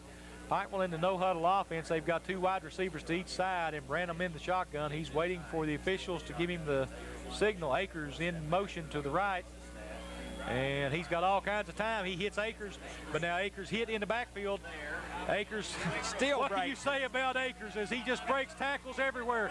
He's down across the 45-yard line. He's down to the 32-yard line of Paintsville. Jeremiah Akers is the story of the game tonight, as he was hit a yard deep in his own backfield, breaks about 3 tackles to get down to the 32-yard line of Paintsville. Now we know, or we can see, anyone that's ever seen this kid play knows why he holds the state record. You know, what can you say about him? He's one of the top receivers in the state again this year, and, you know, Akers making Branham look good, as that should have been a 2-yard loss. It ended up being a, 20-yard gain? And from what I understand, Branham throwing out of the, whistles all over the place. Looks like we're going to have a illegal motion, I would think. from where the flag came from. Let's see. Rumor has it, Charlie, that Marshall could very well be the front runner for Jeremiah Akers. And it is illegal motion against the Panthers. And, I'll tell you what, he would be a good ball player for somebody like Marshall. I'm sure that University of Kentucky is probably looking at him. We'll have to wait and see, as I don't think he's even talked to anybody right now, or he can't, can he? Yeah, I guess it is early signing season. Yeah. Okay, so it's possible. Pikeville first down and 15. Branham in the shotgun. He's got 2 wide receivers to each side. Jared Frazier in the backfield with him. He takes the snap. He's looking to throw. He's got a little bit of no pressure. Ball out to 25, Nick King, and Nick King will be down to about we'll call it the 34-yard line. So that'll be a pickup of about, 4? So that'll bring it 2nd and 12 for Pikeville, or 2nd and 11 for the Pikeville Panthers here, as strictly going with the passing offense here in this second half, as they've not run the ball but a couple of times and been ineffective on the draw play, which is the only run they've had. They've not run anything but a draw. They've run out of this shotgun this whole second half. Branham in the shotgun again. He's got 2 wide receivers to each side and waiting for the snap. He's got a man in the backfield with him. That's a little bit of pressure as the ball got out to King again, and King is going to pick up positive yardage. He's going to get down close to the 25-yard line. It's inside the 25. It'll be spotted at about the 23-yard line, I believe. So that'll be 3rd and short. Well, maybe first down yardage. It's going to be close to the marker. They're going to bring the chains in and see. And with 2:39 to go, Pikeville with the 27-7 Nick King's lead. had a big evening. He's made some crucial catches for the Panthers. He's caught 3 or 4 passes on this drive, and which actually at one point was on the Pikeville 4-yard line, and he may have a first down. If he's not, he's very close to it. I think he's going to be a little bit short, but let's see what the officials say. And it's going to be about 4 inches short, so that'll bring up 3rd down and 3rd and inches. 3rd and inches. So definitely 2-down territory here for the Pikeville Panthers, as look for them to go with maybe that I formation, give the ball to Jerry Frazier, yeah, I would imagine at this point. He's their their big fullback right now. Their power back. So they're going to take the chains over and get everything reset. This is one of the few times you'll see Pikeville go from a huddle in this second half after a timeout or an incomplete pass. And just as we say that, too, that they may go to their power back, who knows? Branham could air it out. That's true. They may try to catch everybody off guard, as Jared Frazier in the front of that eye right now with Chase Rogers behind him, Branham under center. I look for Frazier to go up the middle with it. I may be wrong, but with that short of a distance to go, I kind of may even see Branham. Nope, there goes Frazier, and he's got the first down as he's across the 30-yard line. I believe he is anyway. Let's see what they're going to say. He does pick up the first down. Stop was made by they're going to give him a first down. 34. Stop was made by Matt Brown. So that'll be 1st and 10 from about. There's a flag, Charlie. Oh, there is a flag. Okay. So let's see what's going on here. Flag is thrown. Looks like right it's on way after the play, so it's going to be a excessive celebration, unsportsmanlike conduct on one side or the other. Personal foul against Paintsville. So that will tack on another 10 yards as they're on the inside the 20. So that'll be half the distance to the goal line. So that'll be 1st and 10 now from the 10, probably for the Pikeville Panthers. And it will go to the 10 as it's right on the 20-yard line.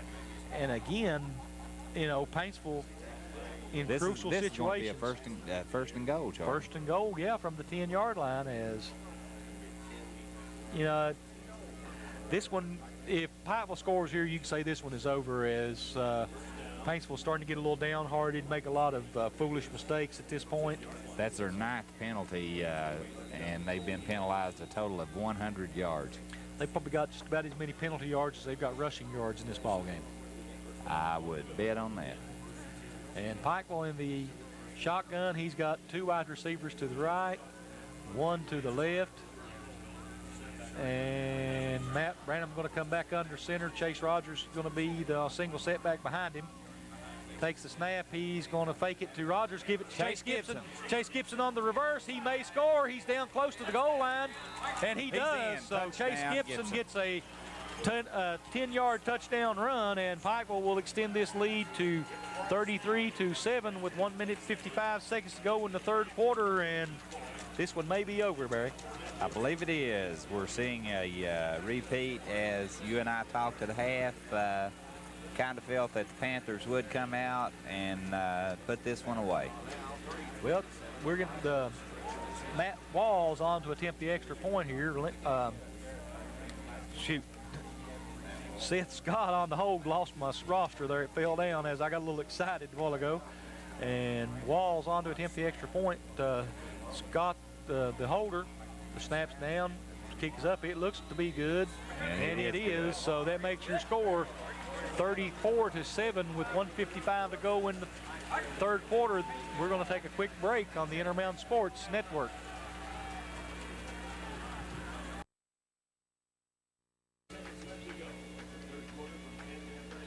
Welcome back to the W.C. Hamley Athletic Field as Pikeville kicking off to Paintsville here in the third quarter. Ball kicked off to, is that Peters?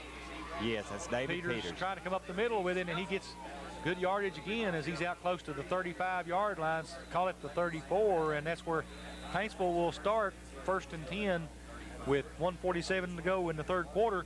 A couple of scores to pass on to you here. Pikeville, or Belfry, and Breathitt County knotted up at 27 all in the third quarter, and Sheldon Clark 14 and Rockcastle County 24. Some good ball games elsewhere tonight. As minute 47 seconds to go, Paintsville will start first and 10. Well, we have a player down on the field. Looks like a Pikeville player. I believe that may be Lincoln Sowards out there, as those look like his socks. He's the only one on the team that wears the striped socks, I believe. Sheldon Clark could very well be looking at their first loss of the season. As you said earlier, they trail Rockcastle County 24-14. I don't think you can count them Sheldon Clark Cardinals out, as Jim Matney's got a fine team down there, and you know he'll try to get the most out of them as he can, and I think they're playing at Sheldon Clark. So it is at Sheldon Clark. You can't count them out. And here we've got your score: Pikeville 34, Paintsville 7. This is not the time of the season you want to lose a game. Nope. I guess that's true. You know, you got an undefeated streak going now. You want to keep it as long as possible. Shaking up on the play was number 42. That's Lincoln Sowards. And he's coming off the field on his own power. He's limping a little bit, but he is walking off with just a little assistance from one of the coaches. So it's a good thing to see. You hope he's not hurt, as you hate to see any of these young men hurt in a ball game, especially at this point in their season and their career. Well, and we also hope that looking ahead to next week that Barry Rogers is back with this team, as it appears they do have this one put away. 1:47 remaining in the third quarter. They lead 34-7. And I don't see Pikeville with that much of a breakdown to allow Paintsville to get back into this game. Well, you know, that's something we never know about, though. But Paintsville now with Preston under center, two wide outs to each side. He takes the snap. He gives it to Brown. Brown up the middle for a pickup of about 15. Near midfield. As call it pickup of 14, as they're going to spot him right around the 49-yard line. Good pickup there, as after they spread the field out a little bit, everybody forgot about Brown, and he was able to pop it up the middle for a good game. Matt Brown, only a junior. He'll be back next season for the Tigers. And Paintsville coming up the line of scrimmage now. They've got one wide receiver to each side in the power I, or the I backfield behind Preston. Preston takes the snap and the give to David Peters, and David Peters picks up about 3, maybe 4 yards off the left side. That'll bring up a second down and long for Paintsville. And with this much time remaining, you do have to mix the plays up, Charlie, but when you keep it on the ground like that, you're using valuable time. You know, again, I hate to second-guess coaching, but Paintsville's had a lot of success on the ground. You would have thought they would have come out in this second half and kept the ball on the ground and tried to pick up yardage and eat that clock up and maybe score and make a real ball game out of this, but they've elected to go to the passing game and been out 3 and out so many couple times here and put them in a bad situation. Two wide receivers to either side. And handoff up the middle again to Brown. And He's Brown, still- he may break go as he's down past the 25-yard line, down to Chase about the Gibson 22. ran him down.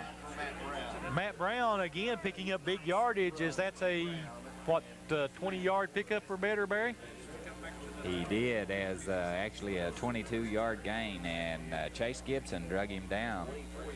That'll be a 1st and 10 for the Paintsville Tigers on the 24-yard line with 45 seconds to go in the 3rd quarter. They could really use a big score here as give them some momentum going into this 4th quarter. And, you know, Paintsville actually moving the ball pretty good on the ground here.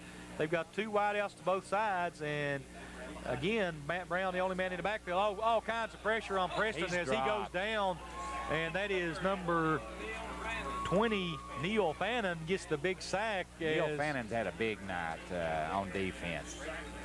It's going to be about a 10-yard loss for Paintsville, and that may bring the 3rd quarter to a close as we've got 10 seconds and the clock is still running. Let's see if they're going to take this one and go or try to. No, we're down to 3 seconds, Charlie, so that's going to do it for 3 quarters. And after 3, your score here from Pikeville is Pikeville Panthers 34, the Paintsville Tigers 7. Let's take a break. We'll be right back on the Intermountain Sports Network. Field as we're getting ready to start the 4th quarter. Pikeville 34, Paintsville 7. Paintsville has the ball on the 30-yard line. Let's see what they can do with it here, Barry. Oh, they definitely need to score and score quickly. They've got 3 wideouts to the right, 1 to the left, and the single back in the backfield with Preston. Preston takes the snap, and here comes a big rush by the Pikeville Panthers, and he's going to go down on about the, we'll call it the 41-yard line, and Chris Shoemate just First came man through there. to him was Chris Shoemate. He just came through there like a whirlwind, and there was just nowhere for Preston to go. All the way back to the 38-yard line. So big sack there for the Pikeville Panthers, and that twice here in a row in this drive they put a hurting on Paintsville. They have that will bring up 3rd and 24 from the 38, and big time defensive play there for the Pikeville Panthers. So nobody in the backfield, 3 wide receivers to the right and 2 to the left. And Preston back there by himself. He's not got a lot of time, but he gets rid of it. And it's caught. Beautiful. Oh, he dropped it. Beautiful. It looked as if it was going to be a beautiful catch there by Brad Austin.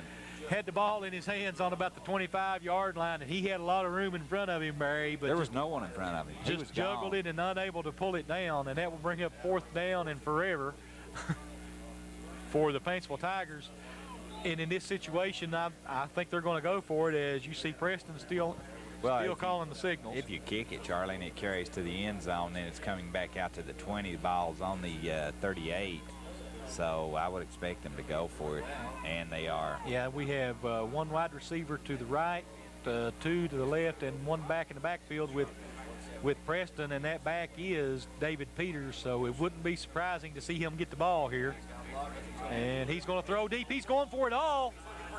And broken up by Nick King. And Turner going up for the ball as he just threw that one up for grabs. I think kind of one of those Hail Mary passes, hoping something would happen, and nothing did. But so now you face the consequences. You've turned the ball over to Pikeville on the 38-yard line. And Pikeville will take over 1st and 10 on the 38-yard line of Paintsville. Paintsville hoping for some big defensive plays here as they were able to hold the Panthers on their last drive.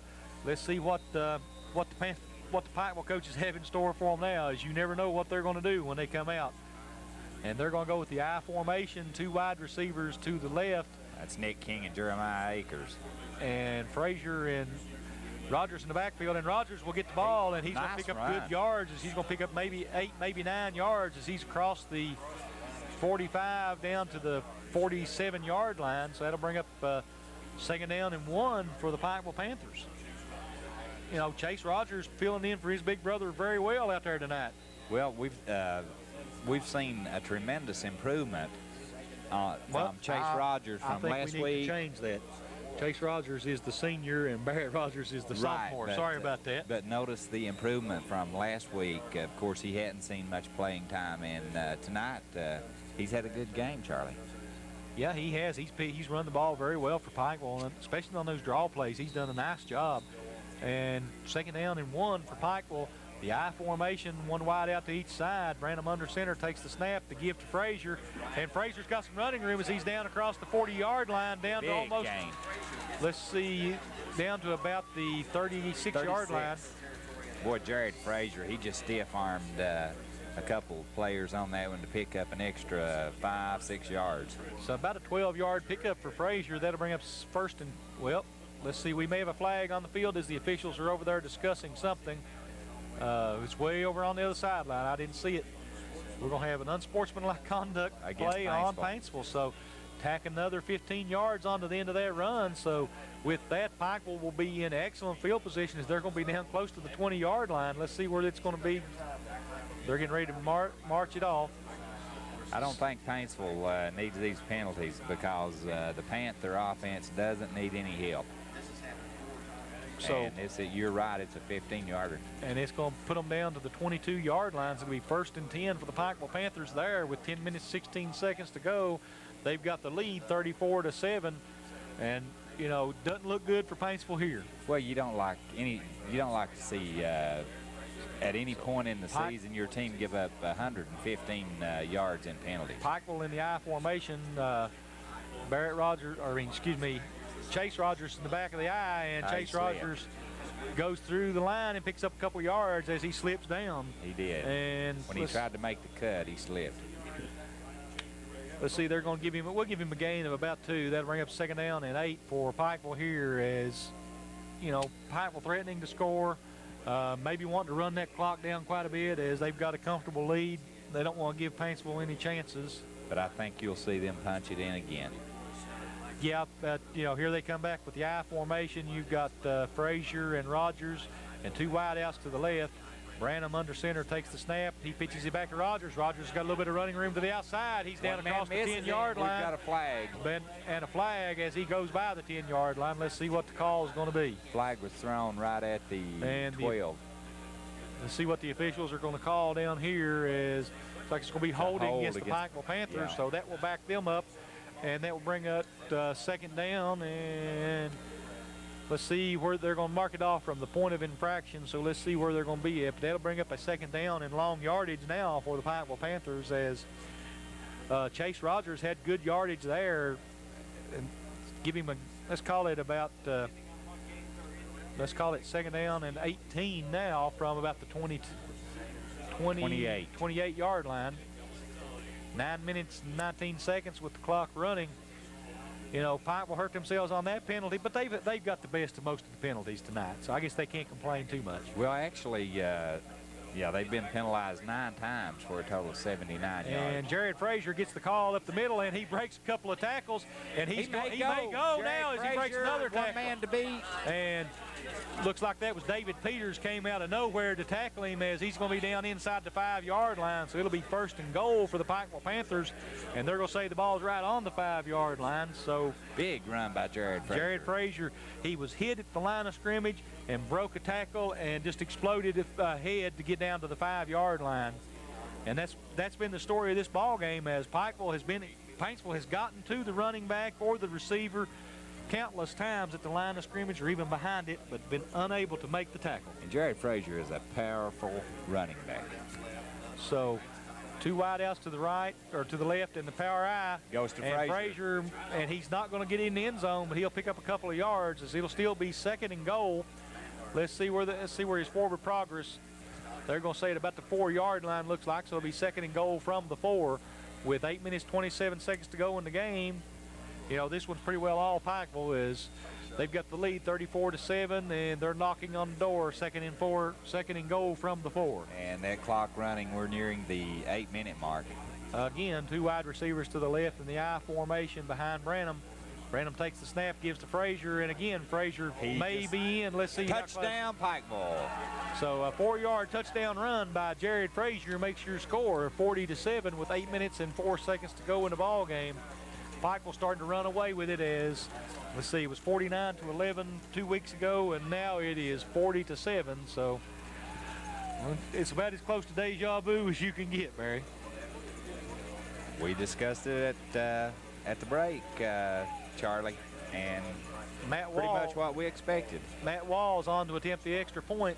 Scott, the holder, And waiting for the snap. He's got it. He's got it down after a juggled it a little bit, but it looks like it's going to be good, and it is. So that will make your score 41-7 with 8 minutes 4 seconds to go in the ball game.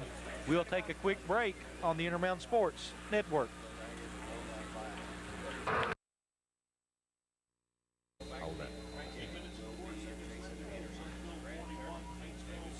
And there goes the kickoff, and it's going to be, well, we have whistles all over the field, so looks like it's going to be offsides, I would imagine, on the Pikeville Panthers, as looks like somebody may have crossed the line before the kick was made. Let's see what the call is going to be. It is. It's going to be offsides against the kicking team, so that'll back them up another 5 yards, and they'll kick it over again. So with 8 minutes 4 seconds to go, your score 41-7, Pikeville again in the lead. As like we said before, this is a repeat performance from 2 weeks ago. And Pikeville teeing the ball up on the 35-yard line, getting ready to kick back to Paintsville as Peters and Turner deep. And Peters in the middle of the field waiting for the kickoff. Pikeville getting set. And here comes the kick.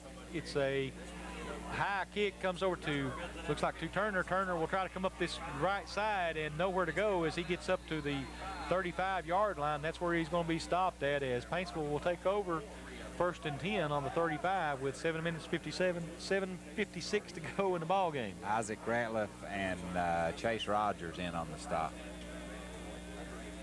Looks like the officials got something, going to have a discussion with the Pikeville coaching staff on something here. Let's see. I think. Looks like there's a lot of talking going on the field out there. Well, I see him moving his hands. I believe, too, they've asked him to move back from the sidelines, Charlie. And they are stepping back. Paintsville will have it 1st and 10 on the 35-yard line. We've got 3 wide receivers to the left, 1 to the right, and 1 man in the backfield with Preston in the shotgun. And Preston looking to throw as he has his man out there, and he's got a blocker. He gets out across the 40 down to about the 43-yard line. That was Brad Turner. And nice little pick play. Looks like we have another flag on the field after the play, so let's see what we're going to have this time. Unsportsmanlike conduct on Paintsville again, as Paintsville really racking up the penalty yardage here tonight. Somebody's evidently doing a lot of talking out there, Barry. Well, you would think at this point they would have learned. So, you know, that puts Paintsville back in the hole. That'll bring up 2nd down and about 20 now, as that penalty from the point of the foul, or from the line of scrimmage after the 5-yard pickup. So that'll bring up 2nd down and 20 from the 30. Well, they're calling it the 35 on the score block, but that don't look right to me. Let's see. The ball is going to be about the 28-yard line, so, or 25 is what they're saying on the score clock now. That still looks like about the 27 to me, don't it, you? It is. It's around. It's, as a matter of fact, right on the 27. So Paintsville, the officials having a talk with Paintsville in the huddle over there, trying to explain to them what's going on, why they're getting these penalties. Evidently, you know, somebody's evidently said something that the officials doesn't like, and the officials are now telling them about it, saying, look, you know, the ball, we don't want to let this thing get out of hand. We don't want any trouble out here. The flag's been thrown on them 11 times for a total of 125 yards. You know, that's an unreal amount of penalties for any team. Well, actually, looks like we're going to get another unsportsmanlike conduct penalty on Paintsville. So, okay, we'll move it back 10 so more. It'll be 2nd down and 20, 2nd and about 30. You know, I don't know, but something's going on out there and another one against Paintsville. Well, I don't know. I guess the official just repeating the signals again as he marched off 2 more. I thought, my goodness, we don't need another one here, do we? No, that's 12 penalties for 135 yards. So Preston in the shotgun. He's got 2 wide receivers to each side. He's going to have to scramble and run for it himself, and he's going to pick up some yardage as he's down across the 25 down, and he's going to go down at about the 25, maybe 26-yard line on the stop. And that'll be a good pickup, but they still need a whole bunch of yards, as it was only 3rd and 46 there, Barry. As coming up from that corner to make the stop was Chase Rogers. So that'll bring up 3rd and 20 now for the Paintsville Tigers. That was a 16-yard pickup by Preston. Again, the spread offense. You got 2 wide receivers to each side and 1 back in the backfield with Preston. Preston in the shotgun. He takes the snap. He's looking to throw the ball. He's going to go deep, and it's going to be intercepted by that's Smiley. And Smiley is going to be out of bounds down near the 10-yard line, maybe the 15. And let's see, that'll be 1st and 10 for the Pikeville Panthers. And this one has gotten way out of hand for Paintsville here, as Pikeville is just getting ready to cruise to the big win, as they've got the lead 41-7 with 6:41 to go in the ball game, and now they have the ball. Well, wait a minute, we have a penalty on Pikeville, a face masking penalty on Pikeville, looks like. So let's see what's going to happen here. See where the ball is going to end up at. Is the officials, I tell you, they've been working overtime tonight. Well, that's Chris Smiley's 2nd pick tonight, and Preston has thrown 3 interceptions, as he was picked once by Nick King, and that's Smiley's 2nd.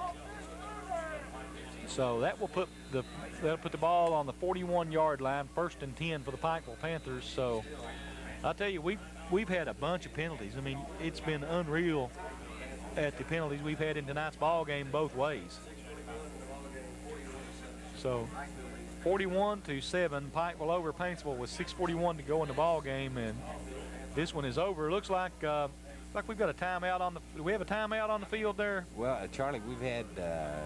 I know here along Crest Road, we've had a lot of complaints about Paintsville being penalized, but you have to look at Piker. They've been penalized 11 times for a total of 94 yards.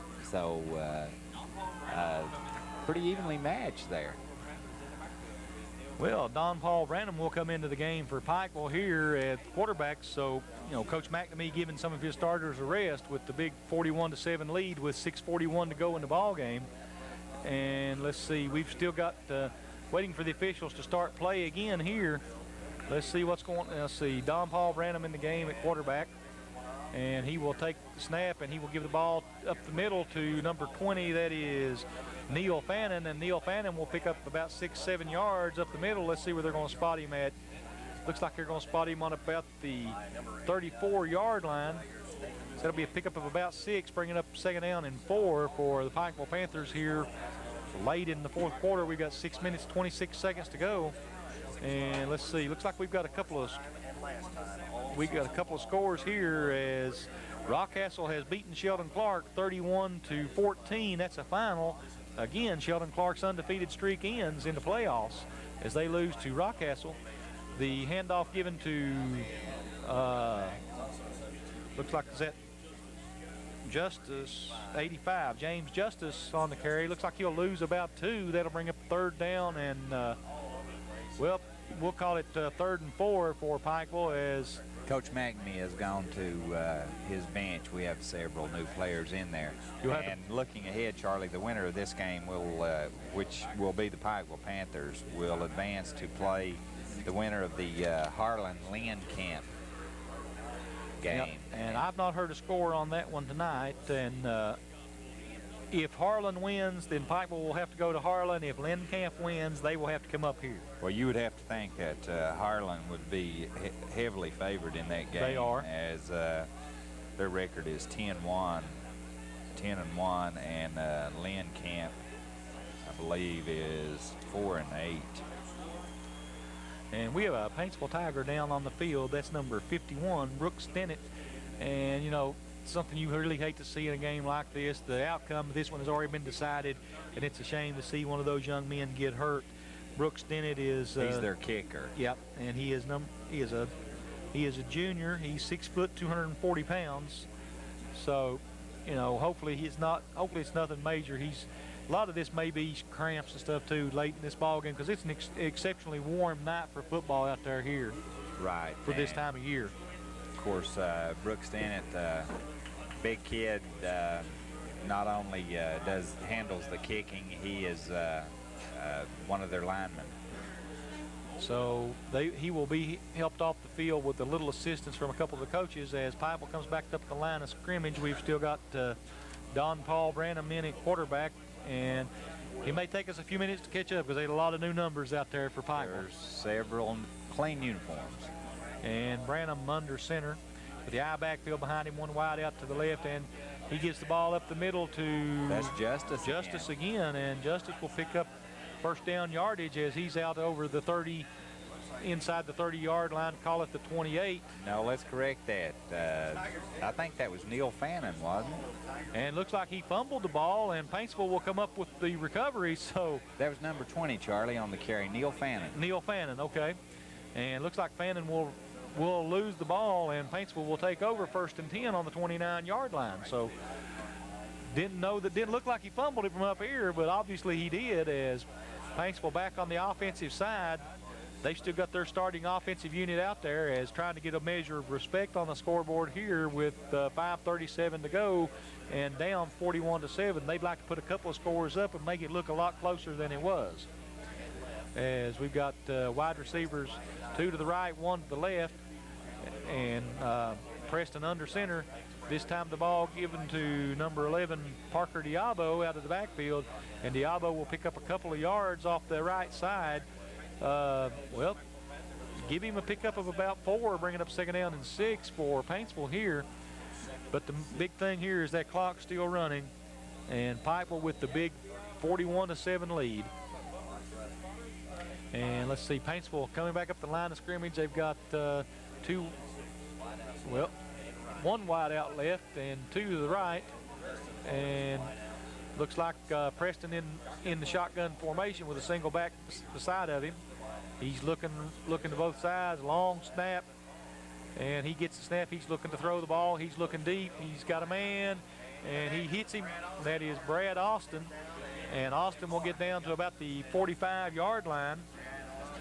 And A host of tacklers in there. He'll pick up the 1st down, as they're going to say he got across the 45 down to the 46, so that'll be 1st and 10 for Paintsville with 4:45 to go in the ball game. Able to try to move the ball a little bit against the second-team defense of Pikeville, as Coach McNamee has got trying to get as many people into the game as he can with the big lead. Again, we've got 2 wideouts to the right and 2 to the left, and Preston under center. This time he gives the ball up the middle to Brown, and Brown will get a 1st down and then some, as he's still on his feet. He's down about inside the 30, down to about the 25-yard line, where he'll have another 1st down for the Paintsville Tigers. I don't see any flags on the field this time, which is unusual. Anytime Paintsville has that big of a play, there's usually been a flag, haven't there? But this one will stand, as keep in mind, too, that Paintsville, as they're in numbers, they're a short team, Charlie, and they still have their starting unit in there. Pikeville has pretty much cleared their bench. They're going to say he went out of bounds at about the 30-yard line, so it'll be 1st and 10 at the 30 for Paintsville. You got 3 wide receivers to the left and 1 to the right, and Preston under center. And let's see. Yeah, we have official timeout here. Let's see what's going on. Looks like we may have an equipment problem here, as they're going to try to work on some equipment there on one of the linemen. And with 4:23, your score is 41-7, Pikeville over Paintsville. And now we're going to change it up a little bit, as we've got I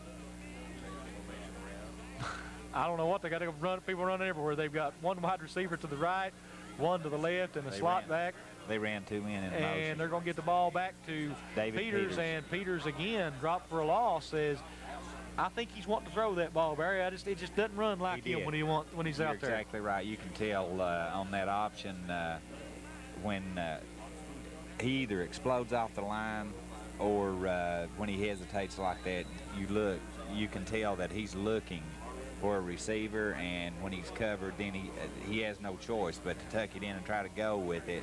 And by that time, the defense has converged on him, and there's nowhere to go, Charlie. 2nd and 11. We got 2 wide receivers to the left, 1 to the right, and the pitch back again to Peters, and there he goes. He's out across the 20.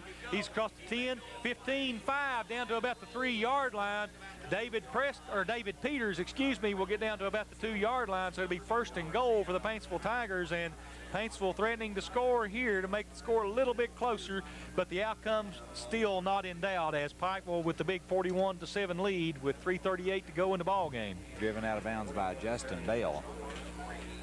But that just goes to show you, we've been talking about it every time he makes those little juke runs that are just kind of stops like he's wanting to throw the ball. That time. But that was more of the running we've seen of Peters in the past. And again, Paintsville now with Preston under center and the Power I backfield behind him. He gives the ball to Brown. Brown trying to get to the outside, and there's nowhere for him to go. He's going to lose several yards. So he's going to be back down. See where they're going to say his forward progress was about to the 5-yard line. So he's going to lose about 3. So that'll bring up 2nd down and goal from about the 5 for Paintsville here. And, you know, that's a big test for that young Paintsville or young Panther defense out there. There's them P's again. Too many of them for me to fool with. They do. They have several young players in there now. And now Paintsville back up with the Power I backfield. Preston under center, and this time he gives it to Peters again, and Peters will score. Touchdown. And that will make your score 41-13 with 2:52 to go in the ball game. Look for Paintsville to try to score 2 here. And like I say, just get a measure of respect on the scoreboard. Even though the ball game hadn't been that close, they would like the final score to look better than it is. You're exactly right. 5-yard touchdown run by David Peters.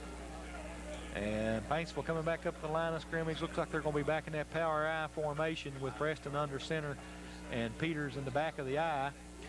And Preston under center, takes the snap, gives to Peters. Nope, fakes the handoff to Peters, going to throw it into the end zone, and it's going to be caught. It was caught. That will be number 3, Ben Hale, for the extra point conversion. So Paintsville will make the score 41-15 with 2 minutes 52 seconds to go. We're going to take a quick break on the Intermountain Sports Network. Welcome back to the W.C. Hamley Athletic Field as Paintsville has closed the score to 41-15 with 2:52 to go in the ball game. You reckon there's anybody in the stadium that doesn't know this is an onside kick, Barry? I doubt that.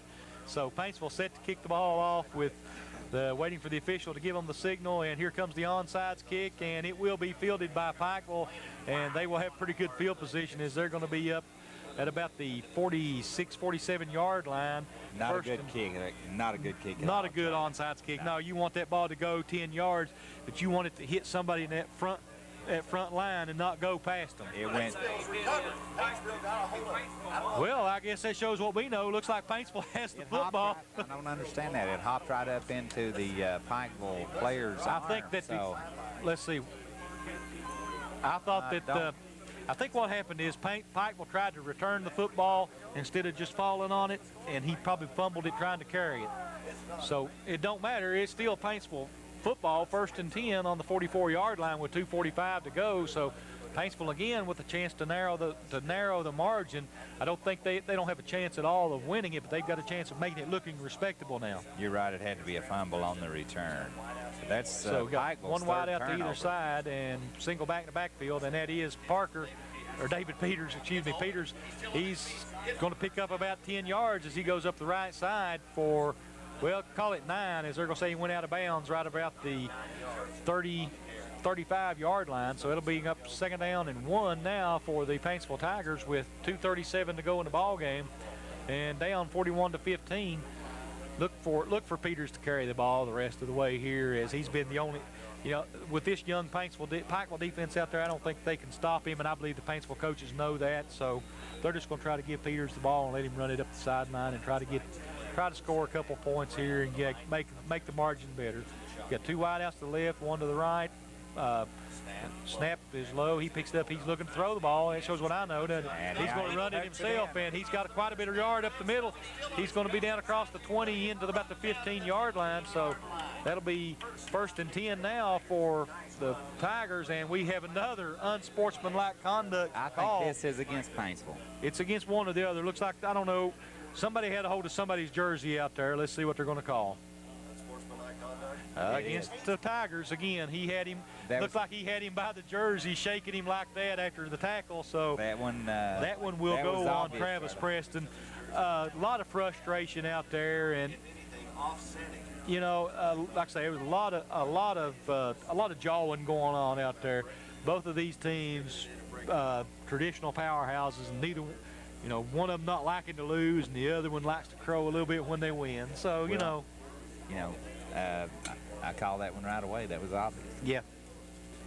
But, you know, and somebody will say, well, Pikeville probably said something to him, but it's usually the second man that gets called every time. So best thing to do is have the presence of mind not to do it.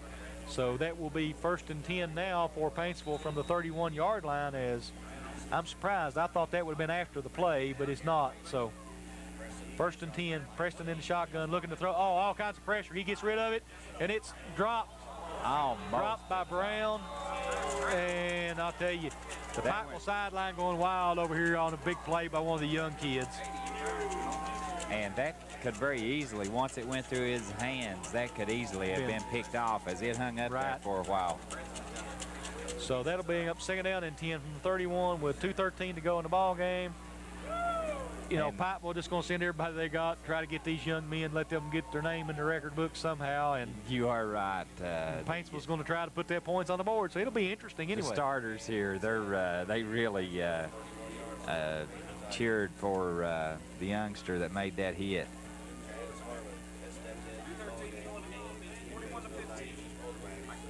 Okay, we have a new quarterback for Paintsville. That is Chaz Harmon, and he's back in the shotgun, looking to throw the ball, and all kinds of pressure coming. Oh, he throws the one, lost it way up there, and it's going to be incomplete as it was intended for Ben Hale, and that will bring up 3rd down and 10 now for the Paintsville Tigers. Brandon Akers broke that one up.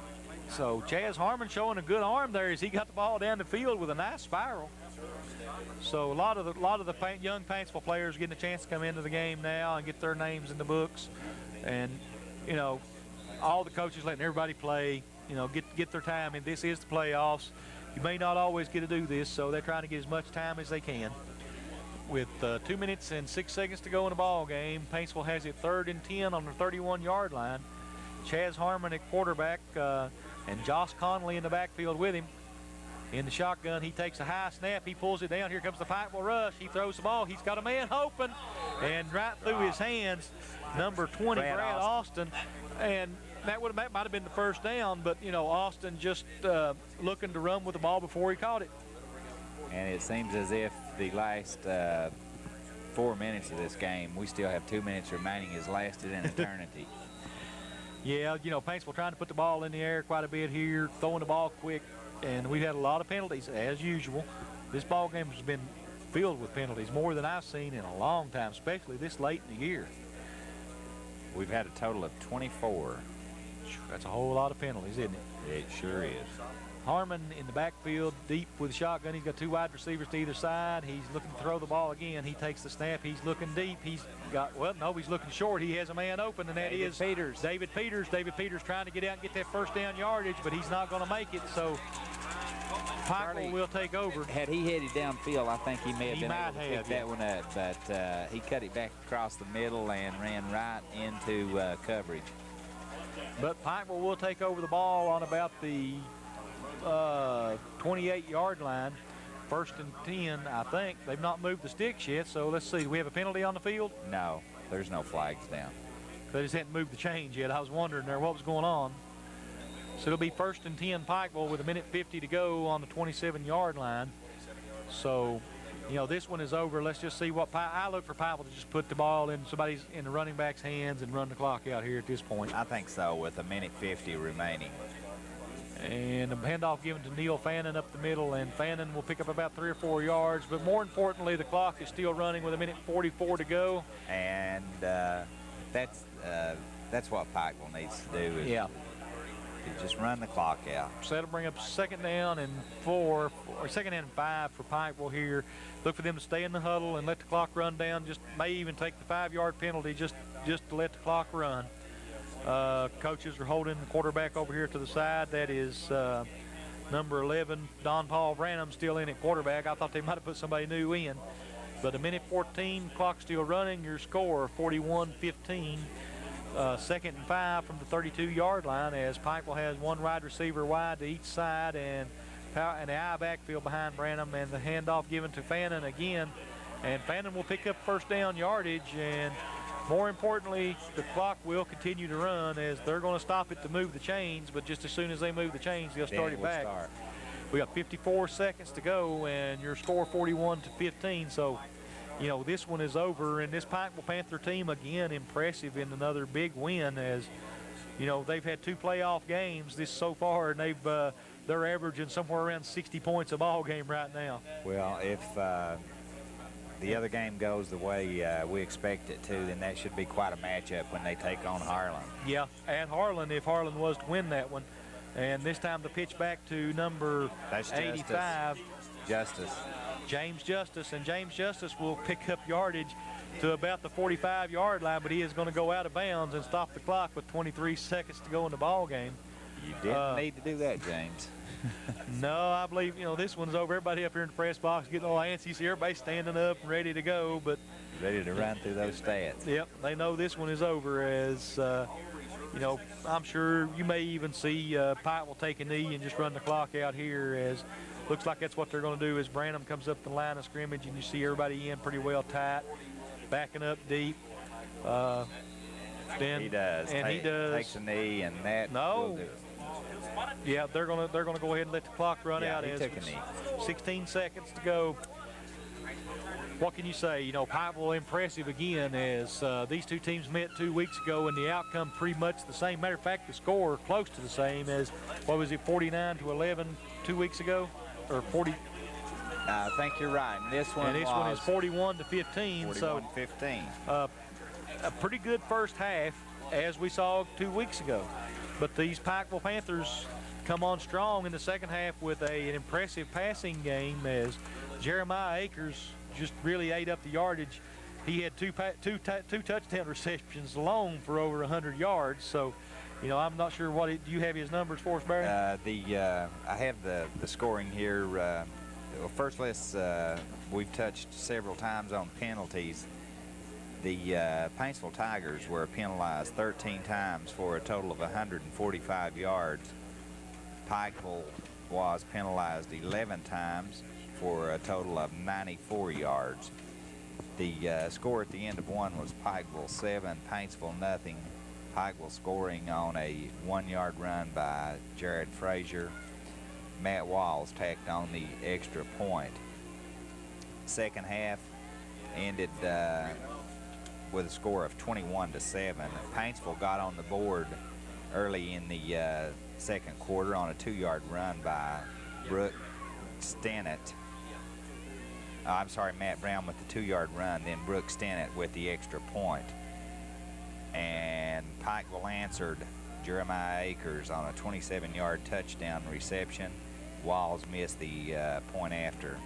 Pikeville scored again on a 78-yard touchdown reception to Jeremiah Akers, and Jeremiah Akers also converted the 2-point conversion. The score at half was 21-7.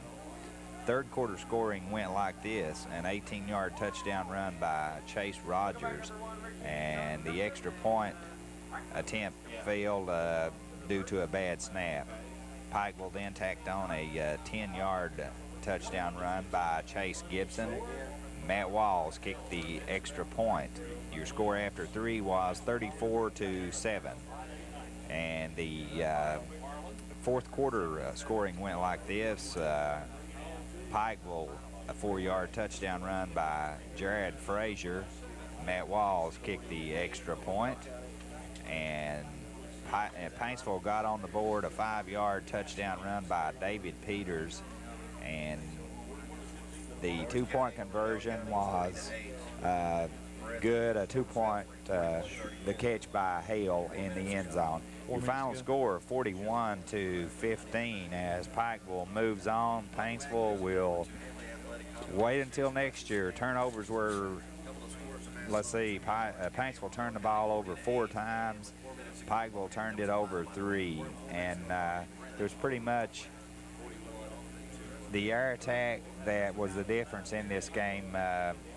Charlie as Jeremiah Akers and Chase Gibson.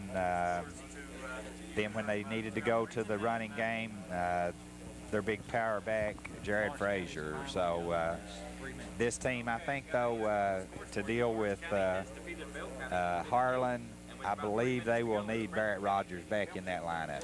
Okay, we got a couple quick scores here. I was just handed to me. Lawrence County has defeated Bell County 40-8, so Lawrence County will go on. I didn't expect it to be by that much, did you? No, I didn't. But now that Breathitt and Bell County game, Belfry game is Belfry 34, Breathitt 41 with about 3 minutes to go. So I tell you what, Ken and Danny got a barn burner going over there. As you know, this one was anything but. As the first half was pretty close, the second half, Pikeville just turned and walked away with it. And I tell you, these Panthers are looking tough going into the third round of the playoffs next week. We'll have that game. We just don't know who they're going to face. But we think, like I say, we think it'll be Harlan. So you would have to think it would be Harlan over Lynn Camp. But I tell you, the score you mentioned there, that this one is, just to be perfectly honest, folks, this one is not that much of a surprise to me, but Lawrence County over Bell County by that much of a count. You know, Lawrence County's been tough this year as they've come in and played some real football. Their only loss to Sheldon Clark, as a matter of fact. Who was eliminated earlier tonight, we heard. And so, you know, we've had some real good football in the mountains, and we're going to continue to bring as much of it to you as we can, as long as we got some local teams in it, which we'll be back next week with the Pikeville game, whoever they play. And we wish the Belfry Pirates luck and hope they can pull off the upset against Breathitt over there. And I guess we're ready to send it on home, aren't we? As it's been another long night at Pikeville. I think, again, this is just guessing, but we both expect Harlan to win that game, and I think we'll have a real good matchup between these Panthers and Harlan. And if Harlan wins, it will be at Harlan, so that will be the Panthers' first road game in the playoffs. And Pikeville, I guess, they wouldn't like to hear this, but Charlie, they have been so impressive. They haven't been tested. No, you're right. They haven't. They've not been tested in the playoffs. They've not been really tested.